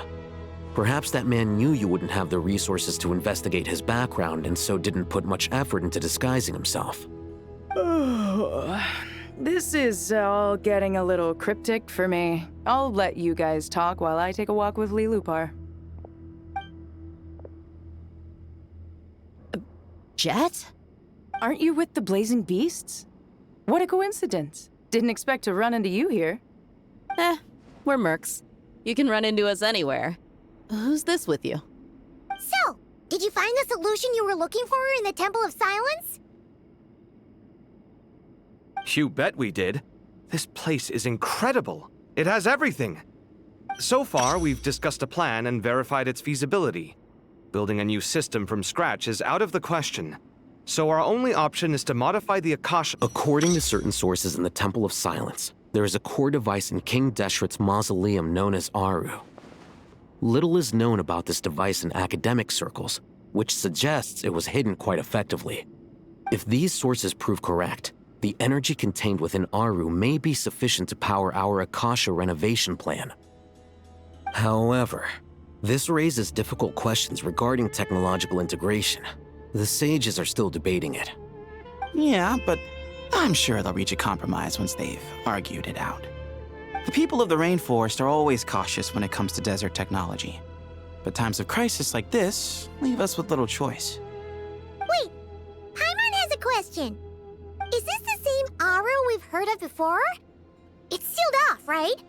Some sort of prison where the Goat King, Ibis King, and Crocodile King are locked up. Well remembered. Yes, that's exactly right. According to our records, Aru was the most brilliant creation King Deshret ever conceived of.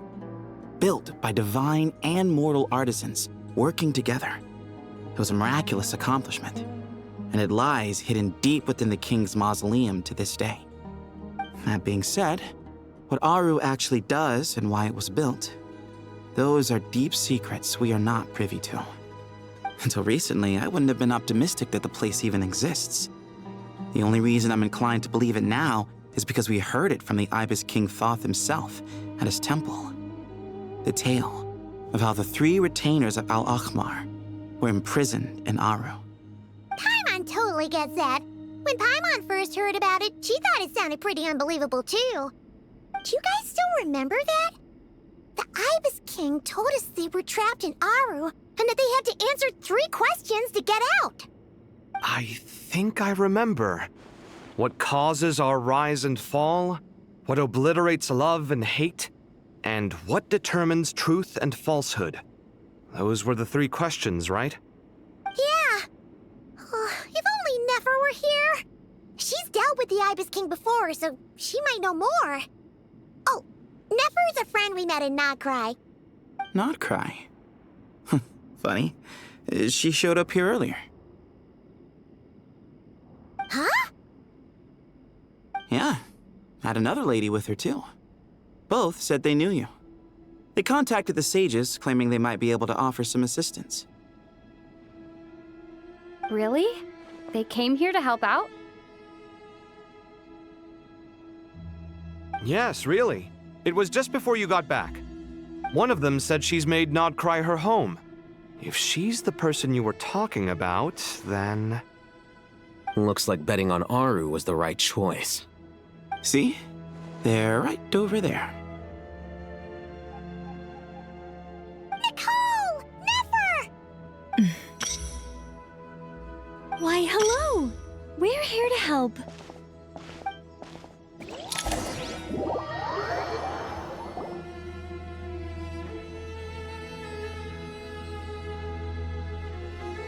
It's a good thing we left early.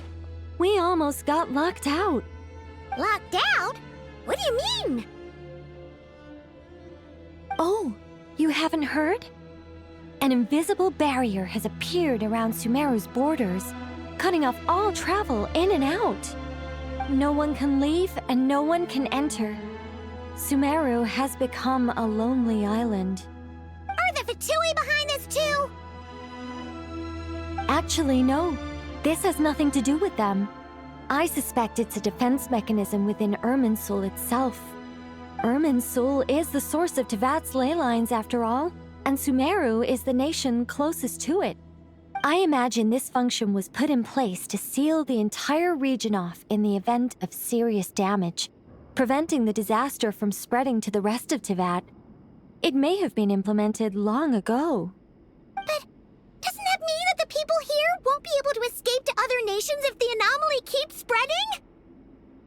Currently, that does appear to be the case, which is precisely why I am here. This is a critical moment for the world, and Sumeru is the eye of the storm.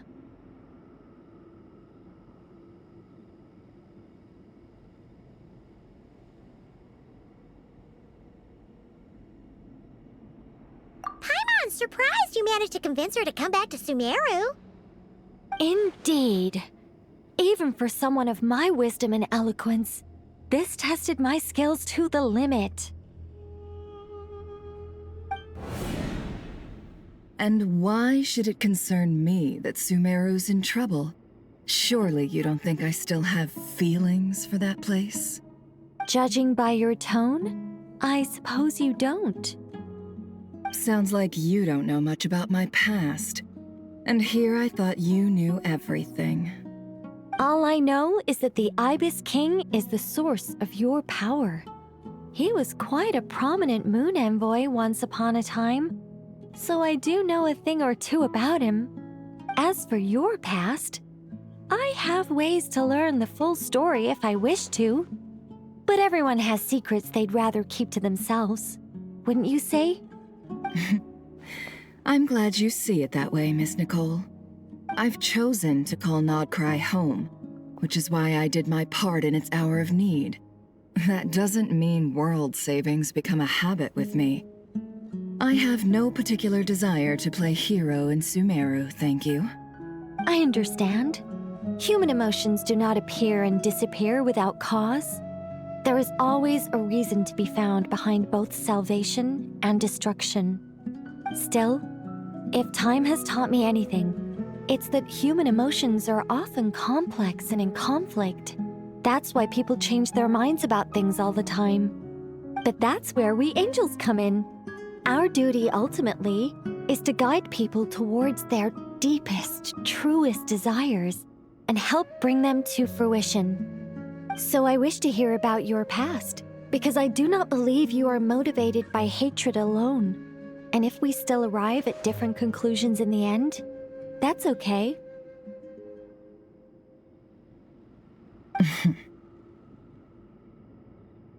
I refuse. Wait, what? But I set the atmosphere and everything. Isn't this supposed to be the moment when we finally open up to one another? Is it? Maybe I'm not so good at reading the atmosphere. You're right, Nicole. There's more to me than just hatred. Had it consumed me, I'd be left stuck in the past forever, never living in the present. But I don't think that your guidance can change my mind. The all-consuming sands, the bloodshed, both deserved and undeserved. Those old emotions cling to me like a shadow. Do you wish to shake them off? No. I hope to remember them forever. Those emotions and memories shaped me into the person I am today. They'll always be a part of me. In that case, would you like to hear my perspective, at least? Sure. It's not every day you get to hear an angel's opinion. A long, long time ago, when the angels still walked freely upon the earth, I found life tedious. Monotonous work, lukewarm relationships. Things weren't nearly as interesting as they are now. And yet, since the angel's demise, I have found myself missing those days on more than one occasion. Human emotions are often attached to a person, a place, or an object. When those things are gone, the memories quickly fade, and the emotions slip away along with them. If Sumeru were destroyed, both rainforest and desert would be no more. With the object of your hatred wiped from existence, it would not take long for the memories buried deep in your heart to slowly fade. Both love and hate are intense emotions, but they are nothing compared to the void left behind when they disappear. Most sophisticated, Miss Nicole. But anyone focused on the future could only ever applaud the destruction of the things they hate. Still, I'm a special case. Someone once told me that human memory is more selective than a Mora-hungry merchant choosing between customers. We all need a reality check once in a while, so we don't forget the truth. As much as I dislike Sumeru, this is no way for it to perish. All right, you win. I'll help you out a little, but I won't work for free. How much will you need? You're not gonna milk this for all it's worth, are you? What do you think? I'll be upfront with you. I don't have much more on me. If that's what you need, I could borrow some from Alice. Or perhaps I could pay in sculptures. The ones I carve are actually worth quite a lot. Just cover my travel expenses. Huh? Is that all? That's all. Given all the people I owe favors to, I can just about justify a trip to Sumeru. Yehoda! Here, boss! What do you need? I'm going back to Sumeru for a while. While I'm away, you'll be in charge of the curatorium.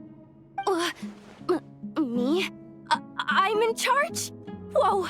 Don't worry, boss. You can count on me!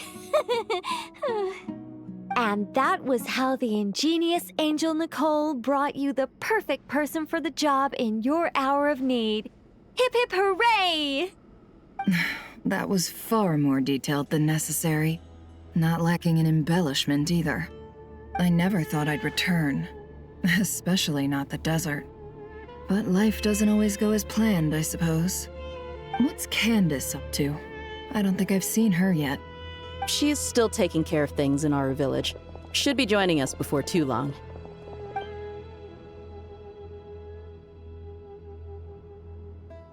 Oh, and sorry. Hope we're not interrupting anything. We have some good news, though. We're planning to go to the mausoleum of King Deshret to look for the legendary Aru, then use it to try and restore the Akasha system. According to records in the Temple of Silence, the mausoleum houses something called Aru's Chute, which can be used to establish connection with Aru. We still have some time before we leave, so there's no rush.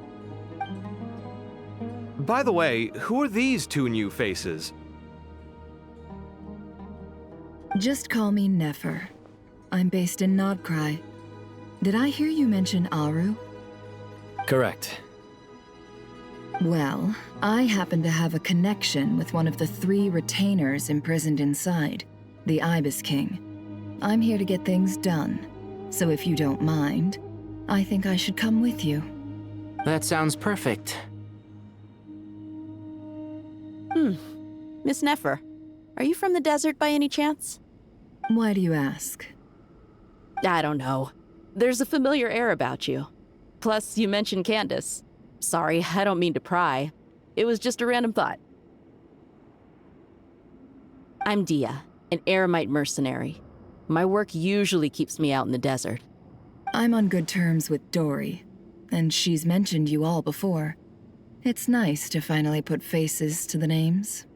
However, my associate here is probably less well acquainted with you. Why don't you all introduce yourselves? Actually, I'm a little better acquainted than you might think. Huh? Huh. Are my eyes playing tricks on me? It looked like you spoke without moving your mouth. Ventriloquism. I have heard tell of it before. What is it, Kale? It's you! You're the voice who's been speaking in my head, aren't you? You encouraged me to report my dreams to the Dendro Archon, and got me to recite that magic prayer.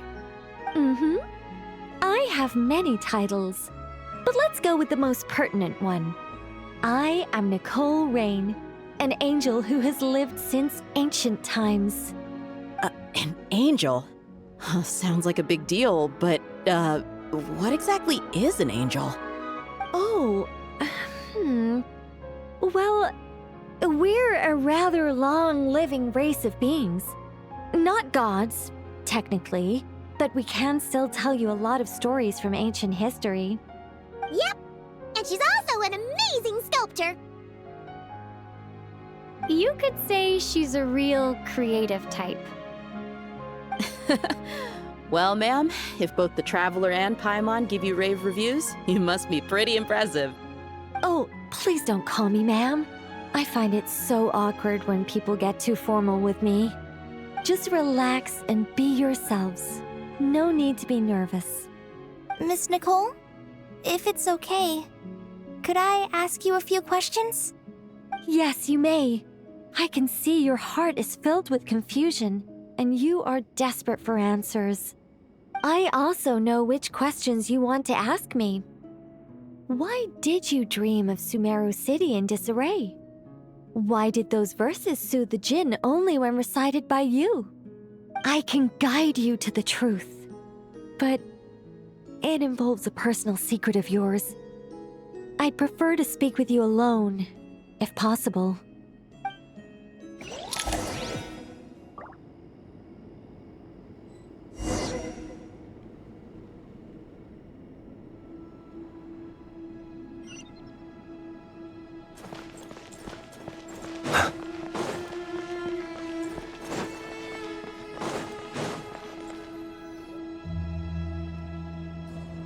I thought we were going to speak alone.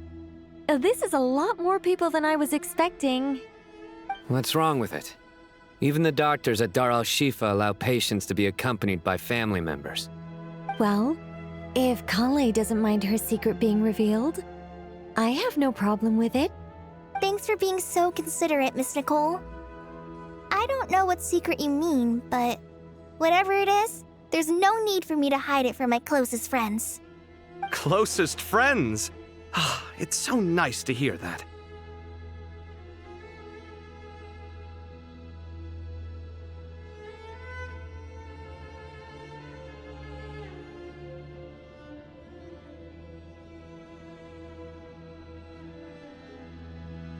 All right. In that case, I'll get right to it. Kale, are you aware that there are god remains inside your body? I am. When I was young, I got sick with Elazar. Nothing could cure it. The Fatui convinced my mom and dad that they could help, and I was sent to an unfamiliar place. There were a lot of other kids just like me there. This creepy guy injected us with some strange medicine, which I heard contained god remains. I can still remember the pain like it was yesterday. But thanks to the friends who've stuck by me all this time, I've gradually been able to overcome those memories. Anyway, so you're saying that what happened to me has something to do with the god remains they injected me with? Yes. Those were the remains of Nabu Malikata, the goddess of flowers. What? Huh. Fascinating. You don't seem surprised like the rest of us. Why? The possibility crossed my mind when Kale recited the Goddess of Flowers song and calmed the Jinn. You made Paimon jump! What are you doing here, Lilupar? I was merely passing through when I heard the name of the Goddess of Flowers. Be assured that I share your surprise. You, with the hat. Are you certain? I sense no trace of the Lord of Flowers within her. Well, it is a very small fragment. Unless special methods are used to manifest its power, even her closest acquaintances would find it near impossible to detect. After the goddess passed away, her remains were scattered across the desert. King Deshret gathered all the pieces he could find and buried them in the Eternal Oasis. But some fragments remained unaccounted for. Eventually, the Fatui must have found a way to track some of them down. Presumably for use in some experiment. It's not an uncommon occurrence. You're more shaken than I thought. In one sense, you've been extraordinarily lucky. So many people who yearn for this kind of power never attain it, yet you have coexisted with her all this time without even realizing it. I don't know what to say. I'm glad that I could help everyone with this power, really. But knowing that a fragment of the Goddess of Flowers is inside my body is... it's a strange feeling. Well, people value their autonomy very highly. Even a well-intentioned intruder can shake one's sense of self. I understand how you feel, Kale. But once you get used to it, you'll find it's nothing to be concerned about. Huh. I guess you, of all people, have a good reason to speak on this. 2 good reasons, in fact. Incidentally, 3 is the maximum number of Hermanubis' Ba fragments that I could bear. Let me guess. Because 2's company, but 3's a crowd? Thanks for helping to explain the joke, Tainari. Not my intention. Goddess preserve me. I should take my leave. This boy in his wolf's head hat speaks much too differently from the Hermanubis I remember.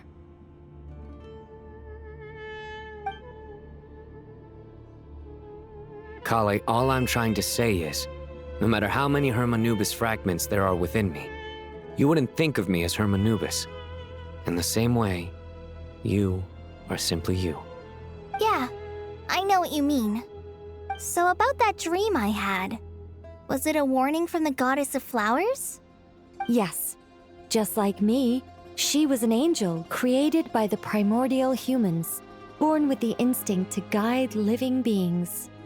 Though her body and soul have perished, her essence retains its natural instincts. Even her smallest remaining fragments would do their utmost to send you that warning. The Mother of Dreams? Lord of Flowers and Oases? She must have had a premonition. That is why she gave that dream to you. We won't let our efforts go to waste. But I still don't understand. Why me? Yes. Why indeed? You weren't the only one injected with God remains, but only in you have her fragments persisted. I suspect it may be because of the firm will you showed in the face of suffering. She was likely assimilated by that will. Of course, this doesn't mean you have to shoulder any extra responsibility. As this young man said, you are who you are, and that will not change. All right, any further questions from the family members of the patient? If not, we should head to the mausoleum of King Deshret. Let's move out. Time to put our plan into action. We all hope it'll work. But will we really be able to open Aru? And even if all 7 pillars of King Deshret agree to let us proceed, the scale of the work to follow is daunting, to say the least. Haven't you handled other big projects before? I mean, the biggest project I've worked on to date is probably the Palace of Alcazarzaray, I guess? But this is orders of magnitude beyond that. It's a total nightmare. Look on the bright side. At least this time you're actually here when Sumeru needs you most. You won't have to come asking me for details after the fact. Mock me all you want. But now that I'm here, things will be resolved far more quickly and smoothly than last time. Kave's self-doubt disappeared in an instant. Like magic. Well, this confidence is most gladdening. Now, go and pack your things. We'll head to the mausoleum as soon as you're ready.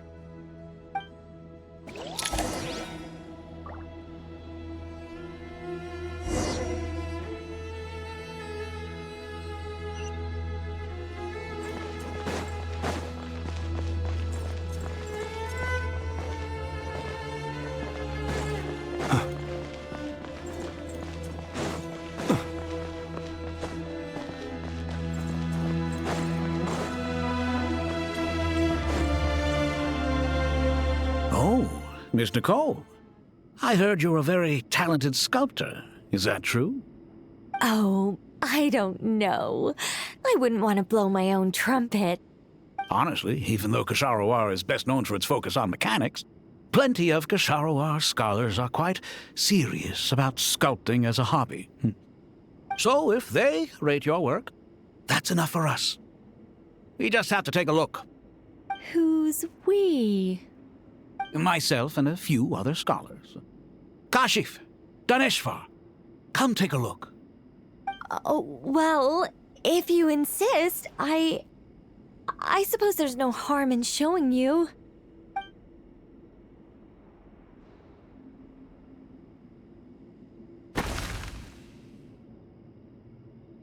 Whoa!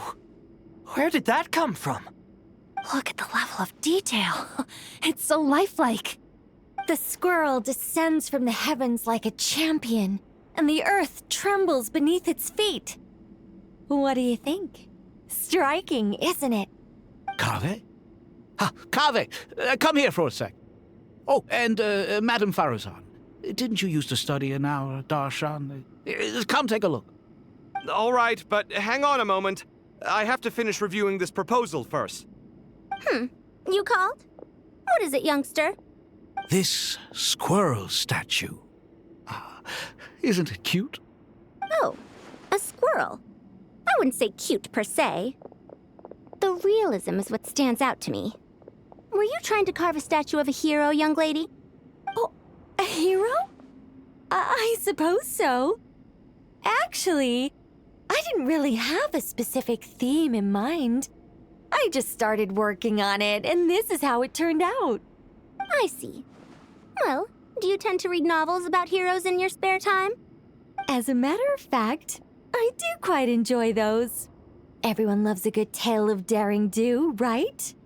Then perhaps this statue represents the heroic tale you long to see deep down inside. Also on the subject of heroism, I feel that if the subject posed with a finger raised towards the heavens, it would lend a greater gravitas to the overall image. I'm sure some would call it cliché or old-fashioned, but not me. I think it would be a perfect fit. It has a certain classical beauty about it. Kaveh! Sorry, Madame Faruzan, I'm a little busy right now. Don't wait up for me. What a pity. That young man has excellent aesthetic tastes. I was hoping to ask him for his opinion. What a genius idea! Why didn't I think of that? Classical beauty is a great direction to explore. That's it. Once I get back, I'm going to sculpt a heroic squirrel pointing its finger towards the sky. Precisely. A declaration of victory. You understand my vision. Then place the two statues face to face. Yes! That's exactly what I was thinking. It'll be a masterpiece. Miss... I'm sorry. I didn't catch your name. Just call me Nicole. Madame Faruzan? Was it? What? No. That wouldn't be right. Why ever not? Madam is a state of mind cultivated from within. Anyone may call me Madam if they so desire. My dear Miss Nicole, once we make it through these trying times, should we have the pleasure of meeting again, I shall look forward to seeing your new work. In this day of age, it's rare to find people with an appreciation for classical aesthetics. Meeting you was truly a pleasant surprise. Honestly, I feel the same way. It's been a long time since I met anyone interested in this style of statue. Clearly, they don't call you Madam for nothing. Also, I have to say, you're a very good judge of character. Because when I think about it, I really am someone who likes stories about heroes. That must be why I've quietly kept watch over generation after generation of them. Sorry, keeping watch over heroes? What exactly do you do for a living? Oh, never mind that. Let's not tell Madame Faruzan about Miss Nicole's true identity for now. Good idea. Let's limit the conversation to aesthetics.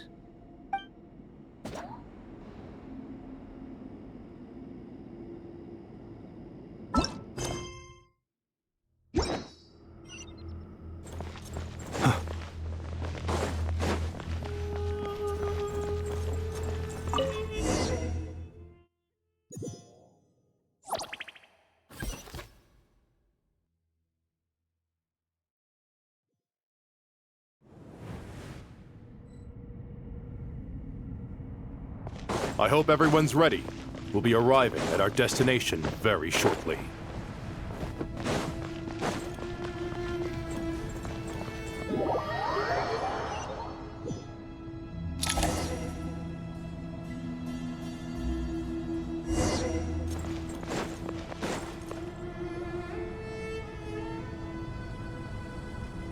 Why, we've not seen so many visitors ever, really.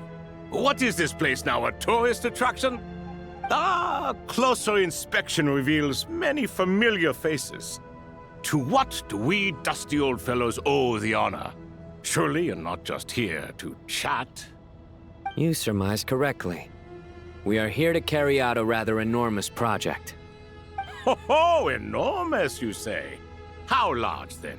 Larger than the gaping void in our lives? Why, you've even put a smile on Goatee and Crocco's faces. All this activity is making for quite the special day.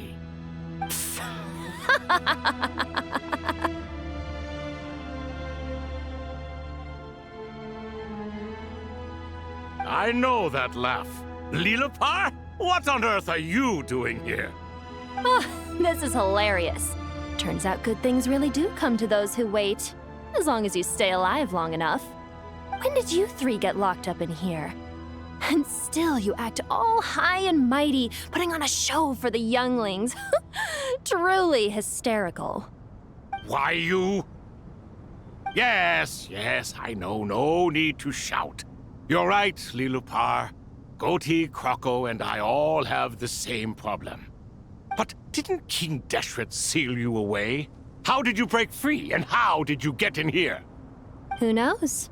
Perhaps you can ask my master one day, should you ever get the chance. Behold, the executioners of old.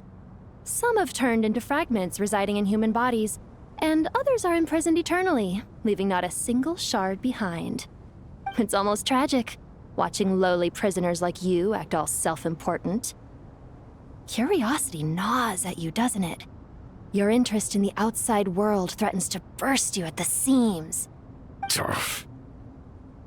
I'm starting to take a liking to this magic bottle lady.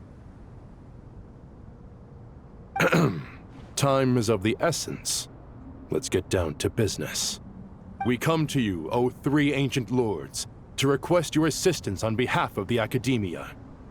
If we can help you regain your freedom, then please consider lending us your aid. As for precisely what we need your help with, it's a long story. So, to demonstrate our sincerity, we are prepared to first resolve the problems that plague the three of you. All right, stop arguing, Croco. And Goatee, don't you start. What's the harm in letting her speak? It's not worth getting so angry about. Forget about her. The three questions are the crucial thing here. But do you really have a way to answer them? You once answered the final question, Nefer, but the seal did not open. Unless, with the passage of time, you have found a new answer? You could say so. When you first asked me what determines truth and falsehood, my answer was a liar's soul. Liars are the best at seeing through the falsehoods of the world. But if you want them to tell you the truth, you have to reach their soul. I think that makes sense. I found it quite compelling myself, and I told Nefer so. Unfortunately, it brought us no closer to liberation. Well, that's simply because it was my answer, not the one King Deshret was looking for. Can you guess which answer Al-Ahmar wanted then? Time. And that's not only the answer to the final question, it's the answer to all three of them. All things wax and wane with the passage of time. Love and hate eventually fade into nothing. Current affairs are always fraught with conflict and controversy. Only time can distinguish between right and wrong. You once described King Deshret as a proud man. I'd say that the prouder someone is, the more inclined they are to believe that only time is qualified to be their judge. Time. Well. Indeed. Perhaps in building Aru, our king was in fact attempting to reverse time, to bring love and hate, right and wrong, the rise and fall of all things back to their point of origin.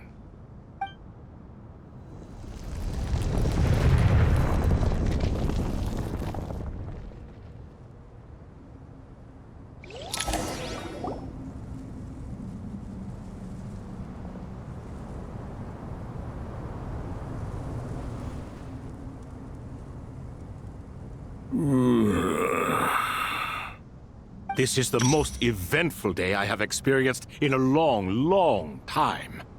You have my sincere gratitude. Are those 3 of the 7 pillars? Turns out the statues were quite faithful to the source. You three seem to be in good spirits. Prison can help a person grow and learn to cherish what they have. Nevertheless, after everything you've done for me, I sincerely hope you never have to experience it for yourself.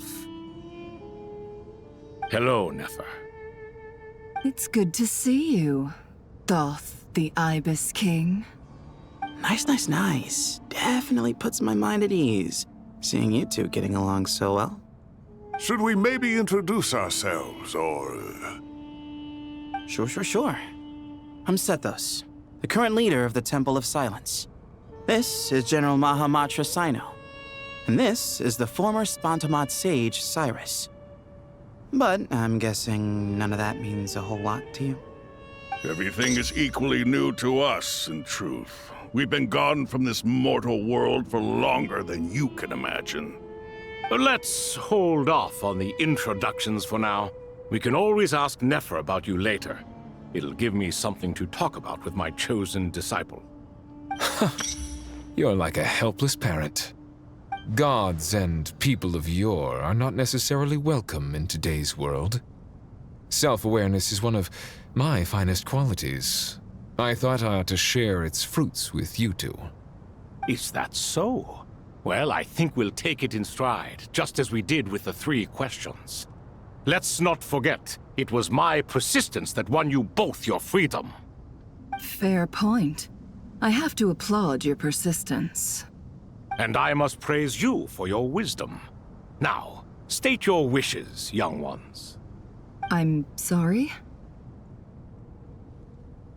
Why, your tremendous accomplishments deserve a reward, do they not? You must let us do something for you in return. General Mahamatra, what do you think? I won't beat around the bush. Sumeru is facing a crisis the likes of which have never been seen before. And we need your help. Every calamity throughout the ages has been connected to us in one way or another, whether we were its cause or consequence. Whatever is wrong with Irminsul, it severely affected the Dendro Archon. She fell into a coma, and is currently receiving treatment from the Dendro Dragon. The Dendro Dragon? I'm sorry, the Dendro Dragon is helping to heal the Dendro Archon? Not a pep, surely. Not vicious, cruel, a pep who possesses no virtues aside from her basic instincts. Good heavens. Oh, I shudder to think what could have caused Lesser Lord Kusanali to suffer such a plight. Still, why would the Dendro Dragon lend you her aid? She has always held nothing but contempt for the Archons. I suppose she and Kusanali must have some history. You can help us make history too. A smooth talker. Well said, lad. Currently, no one can connect to Irminsul. We hope that by opening up Aru and making some modifications to it, we can use its technology to our advantage. Unfortunately, Aru is an imperfect creation. King Deshret never managed to realize his full vision before his death. Much remains to be done if it is to be pitted against Irminsul itself. Besides, I hear your reasons, but to give Aru up over such would be... The archaeological records clearly indicate that although Aru's construction took a long time, it was not beyond human means to achieve. Modern technology should solve the efficiency issues. We have no choice but to go all in on this. This is by no means a threat. But the only reason we helped you escape from Aru was to gain the necessary leverage to negotiate with you. You asked us to state our wishes, and we have. Each one of us here needs your help, as do all the thousands of people living in Sumeru. They need you, and they need Aru. What do we think, my fellow old fogies? Shall we lend our support or not? Since you ask so nicely, naturally. Naturally what? Are you for or against? I simply mean we shall do what comes naturally. You claim that you wish to open Aru. Know you then that the golden slumber created by King Deshret is preserved within? We do. We understand the risks involved. In all likelihood, the mortal world will never again be able to replicate King Deshret's work. Never will there be another chance to come so close to creating a utopia. Knowing this, are you sure of your decision? We Our shore. Before people can dream, they must first live. If your minds are made up, very well. We shall summon our erstwhile colleagues to discuss this further. Saint Chesepank, Saint Bennu, once you surrendered to silence and were buried with King Deshret. But now, we invoke the right to awaken you with our voices.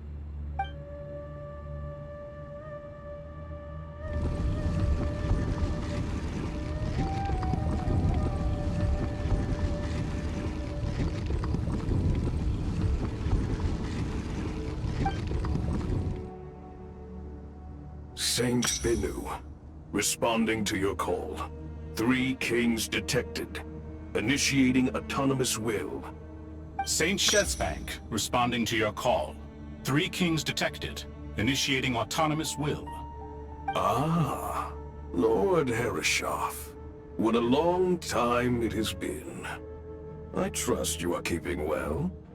Then your trust in my well-being has long outlived your physical body. You have always opened with that same phrase, in life, death, and now even beyond. Al-Akhmar is long gone. What is the reason for this meeting? You're awake? Good. We are voting on whether to give the people of present-day Sumeru access to Aru and permit them to perform technological renovations. You have the right to support or oppose the motion. Aru is the pride of Al-Akhmar. Opening Aru requires the unanimous consent of the 7 pillars. I hope you have a convincing reason to present to us. Sumeru is currently in the midst of a major calamity. Let us not forget that while Al-Akhmar was a stern ruler, he was also a teacher of wisdom.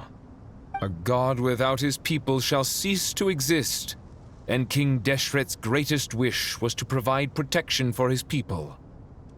Let us then honor our God King's wishes as we consider our decision. I do not mean to mock these proceedings, but what is the point of a unanimous vote when we know that the last of the 7 pillars, the Dendro Dragon Apep, will never communicate with us? This will no doubt surprise your mechanical mind, and I have no intention of trying to persuade you it is true. But Apep is, in fact, healing the Dendro Archon as we speak. Huh? Can someone attest to this? Do we have any proof? I ask the 3 kings. Can any of you vouch for the truth of this claim? Naturally, the Ibis King, Thoth. What? It was Thoth's disciples who revealed the truth to us. We need not debate its veracity. Simply let Thoth bear accountability. That way the rest of us may have a clear conscience. Herreshoff, you diabolical fiend! I awakened our former colleagues for you, supported your opinion, and backed your decision. What sort of fiend would do that? I miss the days when Hermanubis was still around. At times like this, he would offer to take accountability. What are you trying to say? Is my word worth less to you than Hermanubis's? Hypocrite though you are, Lord Thoth, you are humorous in equal measure. How could we bear not to associate with a character such as you? I, Saint Shezpank, approve the Goat King's proposal. Since King Deshret is no more, we shall receive no reprimand for acting beyond our remit.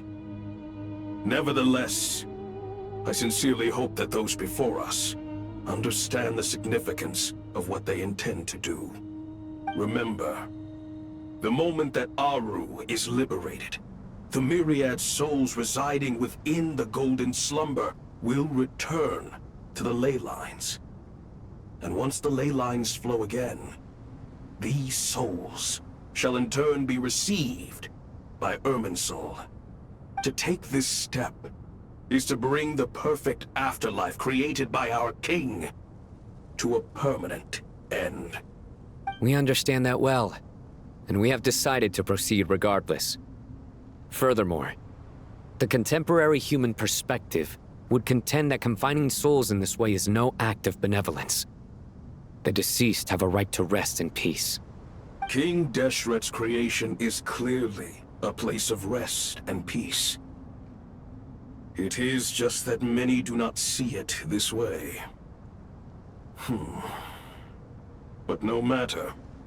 Saint Binu approves.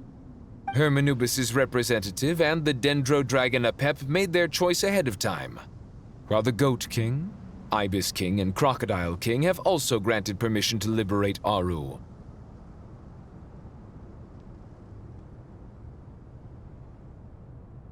By the grace of His Majesty, guided by his wisdom and will, let the gates of Aru be reopened.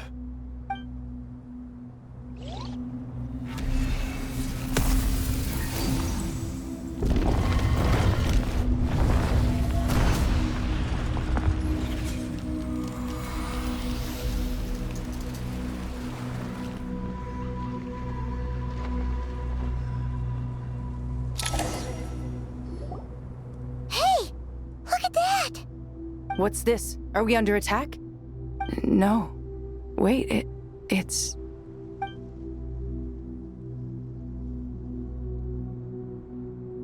Here you are. Through the sands of time.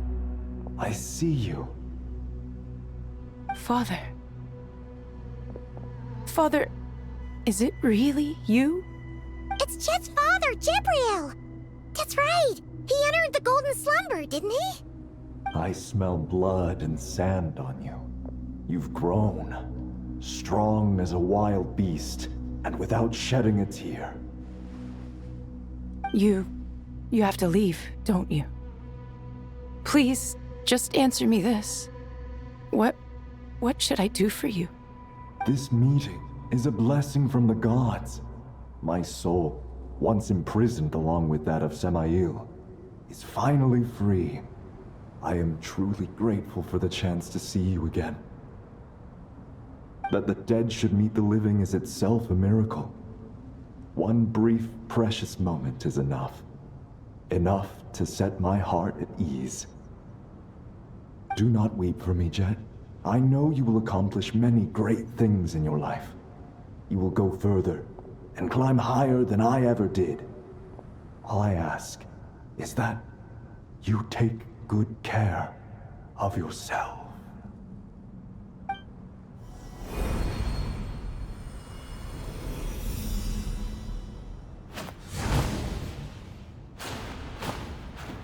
Father! Father! Father. Hey, Jet. Do you want something to eat? Maybe it'll help you feel better. I'm fine. Thanks, Paimon. It was just a little sudden. The chance to see my father again meant the world to me. He was trapped in the Golden Slumber for our sake. And now, after all this time, he can finally rest in peace. I'm glad. It's a huge relief. You've grown strong, Jet. More than enough to fend for yourself. Yeah. I'll leave the past in my memory where it belongs. My family, the good times, and the bad. Goodbye, Father.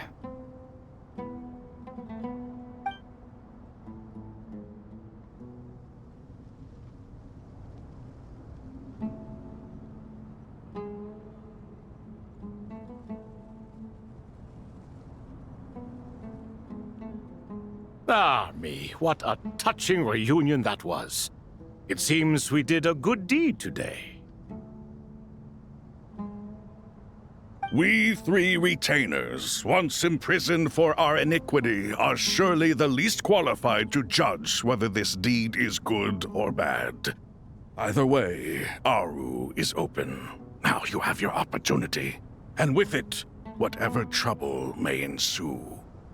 Although Aru was created by a god, human craftsmanship was nevertheless required to build the gate that connects it to this world. Perhaps the relationship between gods and humanity follows a similar principle. As for your proposed renovations, we cannot determine which functions to keep or discard. Proceed as you see fit, but please entrust the task to your most accomplished scholars, or Bennu will be most displeased. It matters not. The Ibis King shall be accountable if any problems arise. Ibis, you chose to take on disciples, and so it follows that you must accept the risks of associating with humans. If I'd known you'd be like this, I would have locked all of you away in Aru, never to leave again for all eternity. All of us? What does this have to do with me? Vilify me no further. Scholars, since you have liberated Aru, allow me to present you with a gift. Using Aru's power, we shall install a defense mechanism at our king's mausoleum. You must be guarded even against Irminsul itself. This shall afford you some convenience. Unseen and unheard. From this moment forth, none may by sight or hearing perceive anything said or done within the mausoleum. Amazing. And all this is achieved just with the power of Aru? With technology from the heavens, the possibilities are endless. Just because King Deshret did not use it for this purpose does not mean that it cannot be done. So, marvel away. This is the reward you have earned. All right. Well, that resolves the issue of confidentiality. What about the technical side? Do we have the manpower? Why, yes. I've already contacted them. They'll be here soon.